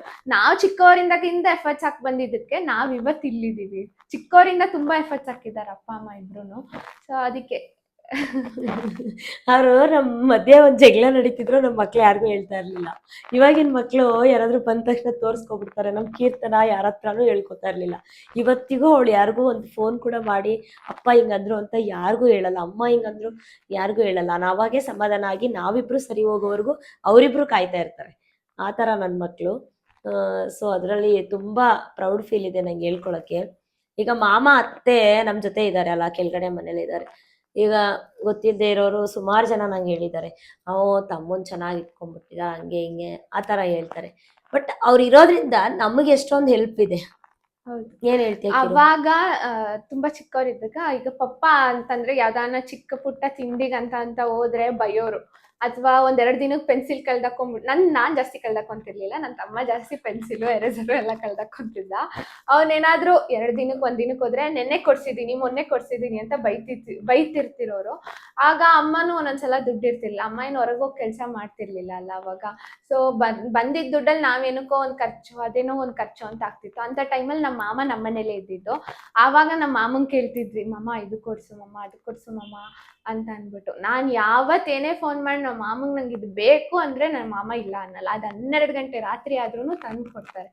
ಅಷ್ಟು ಪ್ರೀತಿಯಿಂದ ಬೆಳೆದಿದ್ದು ಅವಾಗಿಂದನೂ ನಮ್ಮ ಮಾಮನ ಜೊತೆ. ಅವರು ಹಂಗೆ ಇದ್ದಾರೆ, ನಾವು ಹಂಗೆ ಇದ್ದೀವಿ. ನಾವೆಷ್ಟು ಪ್ರೀತಿ ಕೊಡ್ತೀವೋ ಅವರು ನಮ್ಗೆ ವಾಪಸ್ ಅಷ್ಟೇ ಪ್ರೀತಿ ಕೊಡ್ತಾರೆ. ಇವಾಗ್ಲೂ ನಮ್ಮ ಅತ್ತೆನೂ ಕೂಡ ನನ್ನನ್ನ ಪ್ರಾಣ ಅನ್ನೋ ತರ ನೋಡ್ತಾರೆ. ಅವರುನು ನನಗೂ ಅವ್ರ ಪ್ರಾಣ ಅನ್ನೋ ತರ ನಾನಿರೋದು. ಅನ್ನೋ ತರ ಅಲ್ಲ, ಪ್ರಾಣನೇ ಪ್ರಾಣನೇ. ಪ್ರೇರು ನಂಗೆ ಅವಳು ಹೇಳ್ತಾಳಲ್ಲ, ಅವಳಿಗೆ ನಾನ್ ತುಂಬಾ ಇಷ್ಟ ಅಂತ. ನನಗೂ ಅಷ್ಟೇನೆ. ನನಗ್ ಗೊತ್ತಿಲ್ಲ, ನಾನು ಅಷ್ಟು ದೊಡ್ಡವಳಲ್ಲ. ನನಗೇನೋ ಒಂಥರ ಅವಳು ನನಗ್ ಮಗಳು ಅನ್ನೋ ಫೀಲಿಂಗ್ ಯಾವಾಗ್ಲೂ. ನಾನು ಹೇಳ್ತಿರ್ತೀನಿ ಮಗಳೇ ಅಂತ ಕರಿತಿರ್ತೀನಿ ಖುಷಿಯಿಂದ. ನಂಗೆ ಅವಳಂದ್ರೆ ತುಂಬಾ ತುಂಬಾ ತುಂಬಾ ತುಂಬಾ ಇಷ್ಟ. ಈಗ ಸಂಬಂಧ ಅಂದ್ರೆ ಕೀರ್ತನ, ನೀನು ಪ್ರೇರಣಂತರ ಅಳಬಾರ್ದಿದ್ದು, ಅಳೋ ಶೋ ಅಲ್ಲ ಇದು. ಬಾಂಡಿಂಗ್ ಬಗ್ಗೆ ಈಗ ನೀನು ಡಾಕ್ಟರ್ ಆಗ್ತೀಯ, ಈಗ ಮನೆ ಸಂಬಂಧ ಆಯ್ತು ಅಂತ ಇಟ್ಕೊಳ್ಳೋಣ. ಈಗ ಡಾಕ್ಟರ್ ಆಗ್ತೀಯಲ್ಲ ನೀನು, ದೇಶಕ್ಕೆ ಒಂದು ರಿಲೇಶನ್ಶಿಪ್ ಅನ್ನೋದಿರುತ್ತೆ. ನಮ್ಗುನು ನಮ್ ದೇಶಕ್ಕೂ ಒಂದು ರಿಲೇಶನ್ಶಿಪ್. ಇದ್ರ ಬಗ್ಗೆ ಹೇಳ್ಬೇಕು ಅಂದ್ರೆ, ಈಗ ನನಗೆ ಹೆಂಗ್ ಆಸೆ ಇತ್ತಂದ್ರೆ ಫಸ್ಟ್ ಇಂದ ಮೇ ಬಿ ಒಂದ್ ಸೆಕೆಂಡ್ ಸ್ಟ್ಯಾಂಡರ್ಡ್, ಥರ್ಡ್ ಸ್ಟ್ಯಾಂಡರ್ಡ್ ಆ ತರ, ಫಸ್ಟ್ ಸ್ಟ್ಯಾಂಡರ್ಡ್ ಅಲ್ಲೆಲ್ಲ ಇದ್ದಾಗ ನಂಗೆ ಟೀಚರ್ ಆಗ್ಬೇಕನ್ನೋ ಆಸೆ ಜಾಸ್ತಿ. ಎಲ್ಲಾ ಮಕ್ಳನ್ನು ಕರ್ಕೊಂತಿದ್ದೆ. ನಮ್ಮ ಮನೆ ಹತ್ರ ತುಂಬಾ ಜನ ಇರೋರು, ಸಂಜು ತರ. ಆ ಹುಡುಗರ್ನೆಲ್ಲ ಕರ್ಕೊಂತಿದ್ದೆ, ಕುತ್ಕೊಂಡ್ ಟೀಚರ್ ಕೆಲಸ ಮಾಡೋದು, ಪಾಠ ಹೇಳ್ಕೊಡೋದು, ಈ ತರ ಮಾಡ್ತಿದ್ದೆ. ಫ್ಯಾನ್ಸಿ ಡ್ರೆಸ್ ಅಲ್ಲೆಲ್ಲ ಟೀಚರ್ದು ಅದು ಎಲ್ಲ ಅಂದ್ರೆ ಎಲ್ಲಾ ತರ ಆಗ್ತಿದ್ದೆ. ಒಂದ್ ಜಾಸ್ತಿ ಸರಿ ಟೀಚರ್ದ್ ಆಗ್ತಿದ್ದೆ. ಆಮೇಲೆ ಹೋಗ್ತಾ ಹೋಗ್ತಾ ನನಗೆ ಯಾವ್ದೋ ಸೀರಿಯಲ್ ನೋಡ್ತಾ ಅದು ಇದು ನೋಡ್ತಾ ನನ್ಗೆ IAS ಆಗ್ಬೇಕು ಅಂತ ಆಸೆ ಆಯ್ತು. IAS ಆಗ್ಬೇಕು ಅಂತ ಹೇಳ್ತಿದ್ದೆ. ಒಂದು ಹೈಸ್ಕೂಲಿಗೆ ಬರೋವರೆಗೂ IAS ಅಂತಾನೆ ಇದ್ದಿದ್ದು. ನಾನು ಒಂದ್ಸಲ ಅಮ್ಮಂಗೆ ಕೇಳಿದೆ, ಅಮ್ಮ IAS ಆದ್ರೆ ಚೆನ್ನಾಗಿರುತ್ತಾ, ಡಾಕ್ಟರ್ ಆದ್ರೆ? ನಂಗೆ ಎರಡರಲ್ಲೂ ಕನ್ಫ್ಯೂಷನ್ ಇತ್ತು. ಅಂದ್ರೆ ಡಾಕ್ಟರ್ ನೋಡಿದಾಗ್ಲೂ ಆಸೆ ಆಗ್ತಿತ್ತು. ಸೊ IAS ಆಗ್ಬೇಕಾ ಡಾಕ್ಟರ್ ಆಗ್ಬೇಕಾ ಅಮ್ಮ ಅಂತ ನಾನು ಅಮ್ಮಂಗೆ ಕೇಳ್ತಿದ್ದೆ. ಅಮ್ಮ ಒಂದ್ಸಲ ಹೇಳಿದ್ರು, IAS ಆದ್ರೆ ಜನರ ಸೇವೆ ಮಾಡ್ಬೋದು, ಡಾಕ್ಟರ್ ಆದ್ರೆ ನೀನ್ ಜನರ ಪ್ರಾಣ ಉಳಿಸ್ಬೋದು.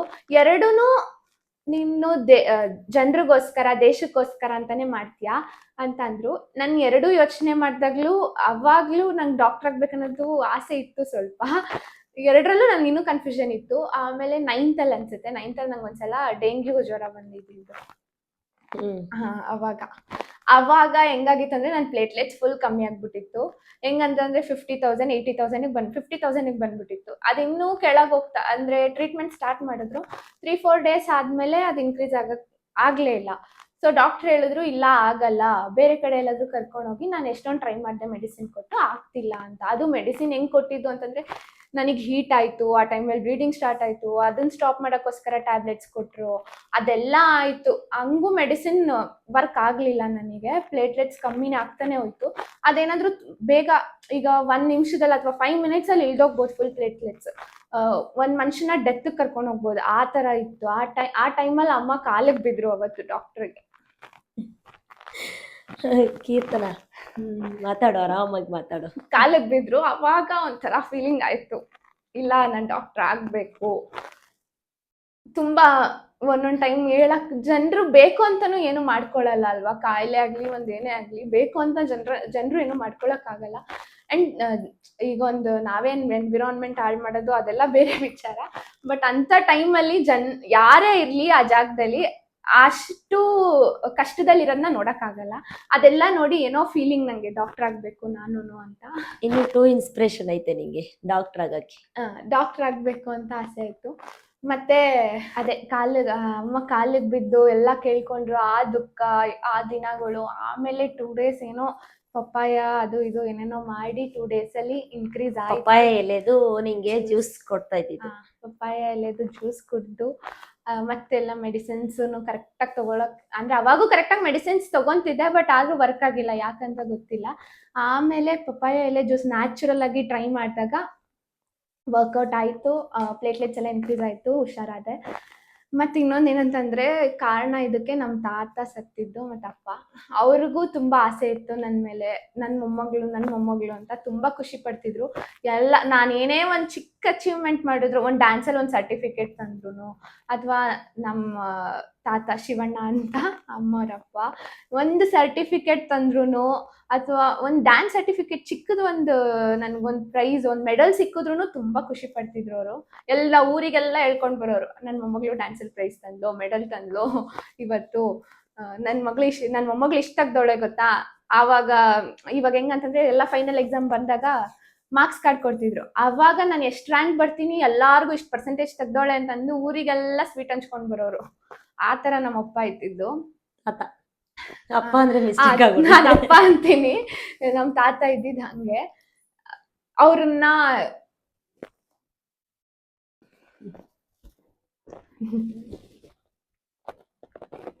ಎಲ್ರು ನಮ್ಮ ಅಪ್ಪ ನೆನ್ಸ್ಕೊಂಡು ಹತ್ಬಿಟ್ರೆ ಕೀರ್ತನ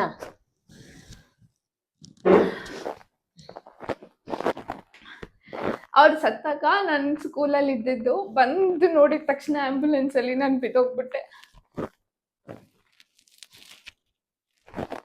ನೀವ್ ಅನ್ಕೋಬಹುದು ತಾತಂಗೆ ಇಷ್ಟ ಅಳ್ತಾಳೆ ಅಂತ. ಇಲ್ಲ, ಅವ್ರ ತಾತ ತರಾನೇ ಒಂಥರ ತುಂಬಾ ಸಪೋರ್ಟಿವ್ ನನಗ್. ನನ್ ತಾತ ಎಷ್ಟು ಅವ್ರ ಇದ್ದಿದ್ದಕ್ಕೆ ನಾನು ಬೈಕ್ ಸ್ಕೂಟಿ ಕಲ್ತಿದ್ದು. ಬೈದ್ ಸ್ಕೂಟಿ ಕಲ್ಸಿದ್ರು, ಇಲ್ಲ ನಾನು ಸ್ಕೂಟಿ ಕಲಿತಿದ್ನೋ ಇಲ್ಲೋ ಗೊತ್ತಿಲ್ಲ. ನಮ್ ತಾತ ಇದ್ದಿದ್ದಕ್ಕೆ ನಾನು ಸ್ಕೂಟಿ ಕಲ್ತ್ಕೊಂಡೆ. ನಮ್ ತಾತ ಬೈದ್ ಸ್ಕೂಟಿ ಕಲ್ಸೋರು. ಅವ್ರನ್ನ ನನ್ಗೆ ಆಂಬ್ಯುಲೆನ್ಸ್ ಅಲ್ಲಿ ನೋಡಿ ಅವತ್ತು ಒಂಥರ ಆಗ್ಬಿಡ್ತು. ಅದಕ್ಕೆ ಯಾರು ಎಷ್ಟು ದಿನ ಇರ್ತಾರೆ. ಅವತ್ ನನ್ ಮಗಳು ಅದಾದ್ಮೇಲೆ ನನ್ ಮಗಳು ನನ್ಗೊಂದ್ ಮಾತು ಹೇಳಿದ್ಲು, ಅಮ್ಮ ಏನೇ ಇರ್ಲಿ ಮನೇಲಿ ಒಬ್ರು ಡಾಕ್ಟರ್ ಇರ್ಬೇಕಮ್ಮ ಅಂತ ಹೇಳಿದ್ಲು. ನನ್ಗೆ ಅವಾಗ ಅನ್ಸ್ತು, ಇವಳು IAS ಮೈಂಡ್ ಸೆಟ್ ಇದೆ, ಈಗ ಡಾಕ್ಟರ್ ಅಂತಾಳೆ ಅಂತ ಹೇಳ್ಬಿಟ್ಟು ಅವಳು ಒಂದಿನ ಬಂದು ನನ್ನ ಪ್ರಶ್ನೆ ಕೇಳೋವರೆಗೂ ನಾನು ಹೇಳೇ ಇರ್ಲಿಲ್ಲ. ಅದೆಲ್ಲದಕ್ಕಿಂತ ಹೆಚ್ಚಾಗಿ ನಮ್ಮ ಯಜಮಾನ್ರವ್ರ ತಂದೆ, ನಮ್ಮ ಮಾವನವರು, ಅವರು ಫುಲ್ಲು ಹಾಸಿಗೆ ಹಿಡಿದ್ಬಿಟ್ರು. ದಿಢೀರಂತ ಅವ್ರು ಯಾಕಂಗಾದ್ರು ಅಂತ ನಮಗ್ ಗೊತ್ತಿಲ್ಲ ಪಾಪ, ತುಂಬಾ ದಿಢೀರಂತ ಹಾಸಿಗೆ ಹಿಡಿದ್ರು. ಅವ್ರು ಅದಾದ್ಮೇಲೆ ಅವಳು ಆಕ್ಚುಲಿ ನಮ್ಮಪ್ಪ ಸತ್ತಾಗಿಂತ ಅವ್ರ ತಂದೆ, ನಮ್ಮ ಯಜಮಾನ್ರ ತಂದೆ ಸತ್ತಾಗ ಈ ಮಾತು ಹೇಳಿದ್ದು, ಅಮ್ಮ ಎಲ್ಲರೂ ಈಗ ಆಗ್ತಾ ಇದ್ದಾರೆ, ಮನೆಗೊಬ್ರು ಡಾಕ್ಟರ್ ಇರ್ಬೇಕಮ್ಮ. ಯಾವತ್ತು ಏನೇ ಒಂದಿದ್ರು ಫಸ್ಟ್ ನಾವು ನೋಡ್ತೀವಿ, ನಾವು ಸಪೋರ್ಟ್ ಮಾಡ್ತೀವಿ. ಈಗ ದೇವ್ರ ಲೆಕ್ಕ ಏನಿರುತ್ತೋ ಅದು ನಡೆಯುತ್ತೆ. ಅದಕ್ಕೆ ಮೀರಿದ್ದು ನಾವು ನಮ್ಮ ಮನೆ ಫ್ಯಾಮಿಲಿಯಲ್ಲಿರೋರ್ನ ಅವಾಗವಾಗ ಎಲ್ತ್ ಚೆಕಪ್ ಮಾಡಿ ಹುಷಾರಾಗಿ ಇಟ್ಕೋಬಹುದು. ಮನೆಗೊಬ್ರು ಡಾಕ್ಟ್ರು ಬೇಕಮ್ಮ, ಡಾಕ್ಟ್ರು ಕರೆಕ್ಟಾ, AS ಮಾಡಿದ್ರೆ ಕರೆಕ್ಟಾ ಅಂತ ಕೇಳಿದ್ಲು ಅವಳು. ನಾನು ಅವಾಗ ಅವಳಿಗೆ ಆ ಥರ ಉತ್ತರ ಹೇಳಿದೆ, ಎರಡೂ ಒಂದು ಜೀವ ಕಾಪಾಡೋದು, ಒಂದು ದೇಶ ಕಾಪಾಡೋದಪ್ಪ, ನೀನು ಯಾವುದಾದ್ರೂ ಮಾಡು ಅಂತ. ಅವಾಗ ಅವಳು ಡಿಸೈಡ್ ಮಾಡಿದ್ದೆ ಡಾಕ್ಟರ್. ಅಂದರೆ ಅವರು ನಮ್ಮ ತಂದೆ ಅಂಗಡಿಗೆ ಹೋಗಿ ವಾಪಸ್ ಬರ್ತಿದ್ದವರು ಹಾರ್ಟ್ ಅಟ್ಯಾಕ್ ಆಗಿದ್ದು ರೋಡಲ್ಲಿ. ನಮಗೂ ಸಡನ್ ಕಾಲ್ ಬಂತು, ಮಕ್ಕಳಷ್ಟೊತ್ತಿಗೆ ಎಕ್ಸಾಮ್ ಬರೆಯೋಕೆ ಹೊರಟೋಗಿದ್ರು. ಅವ್ರನ್ನ ಕರ್ಕೊಂಡು ಬಂದು ನಮ್ಮ ಮನೆ ಮುಂದೆ ಆಂಬುಲೆನ್ಸ್ ನಿಲ್ಸಿದ್ದಾಗ ಆ ಆಂಬುಲೆನ್ಸ್ ಮುಂದೆನೆ ಅವ್ರನ್ನ ಕರ್ಕೊಂಡು ಬಂದು ಬೈಕಲ್ಲಿ ಇಳಿಸಿದ್ರು. ನಮ್ಮ ತಂದೆ ಆ ಸ್ಥಿತಿಲಿ ನೋಡಿ ನನ್ನ 2 ಮಕ್ಕಳು ಹಿಂಗೆ ಆಗ್ಬಿಟ್ರು ಅಂದರೆ ಫುಲ್ ರೋಡಲ್ಲಿ ಬಿದ್ದು ಒದ್ದಾಡ್ಬಿಟ್ರು. ಅವತ್ತಿಂದ ಈಚೆಗೆ ಅವ್ರಿಗೆಲ್ಲ ಚಾಲೆಂಜ್ ಬಂದ್ಬಿಟ್ಟಿದೆ. ಅವ್ರನ್ನ ಕಳ್ಕೊಂಡ್ವಿ, ಈ ತಾತನಲ್ಲಾದ್ರೂ ಆ ಪ್ರೀತಿ ನೋಡೋಣ ಅಂತ ಆಸೆ ಪಟ್ರು. ದೇವ್ರು ಅವ್ರನ್ನೂ ಕಿತ್ಕೊಂಡ್ರು. ಅವಾಗ ಅವಳಿಗೆ ಈ ಯೋಚನೆ ಬಂದಿದ್ದು.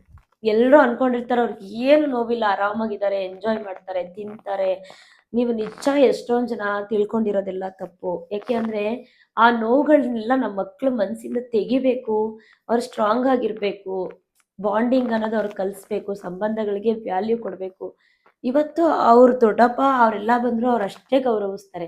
ಅವ್ರು ಏನೂ ಮಾತಾಡಲ್ಲ. ನಾವು ದೊಡ್ಡವ್ರು ಎಲ್ಲ ಏನೇ ಮಾತಾಡ್ಕೊಂಡ್ರು ನನ್ನ ಮಕ್ಳು ಇವತ್ತು ಯಾರ ಬಗ್ಗೆನೂ ಅವ್ರ ಮನೇಲಿ ಏನೂ ಮಾತಾಡಲ್ಲ. ಅದರಲ್ಲೂ ನಮ್ಮ ಕೀರ್ತನ ಯಾರ ವಿಷಯನೂ ಮಾತಾಡಲ್ಲ. ಅವಳು ಒಂದೇ ಮಾತು ಹೇಳೋದು, ಅಮ್ಮ ಅವ್ರವ್ರು ಮಾಡಿದ್ದು ಅವ್ರವ್ರಿಗಿರುತ್ತೆ, ನೀವು ಯಾರು ಬಾಯಲ್ಲಿ ಮಾತಾಡಬಾರ್ದು ಅಂತ ಹೇಳ್ತಾಳೆ ನನ್ನ ಮಗಳು.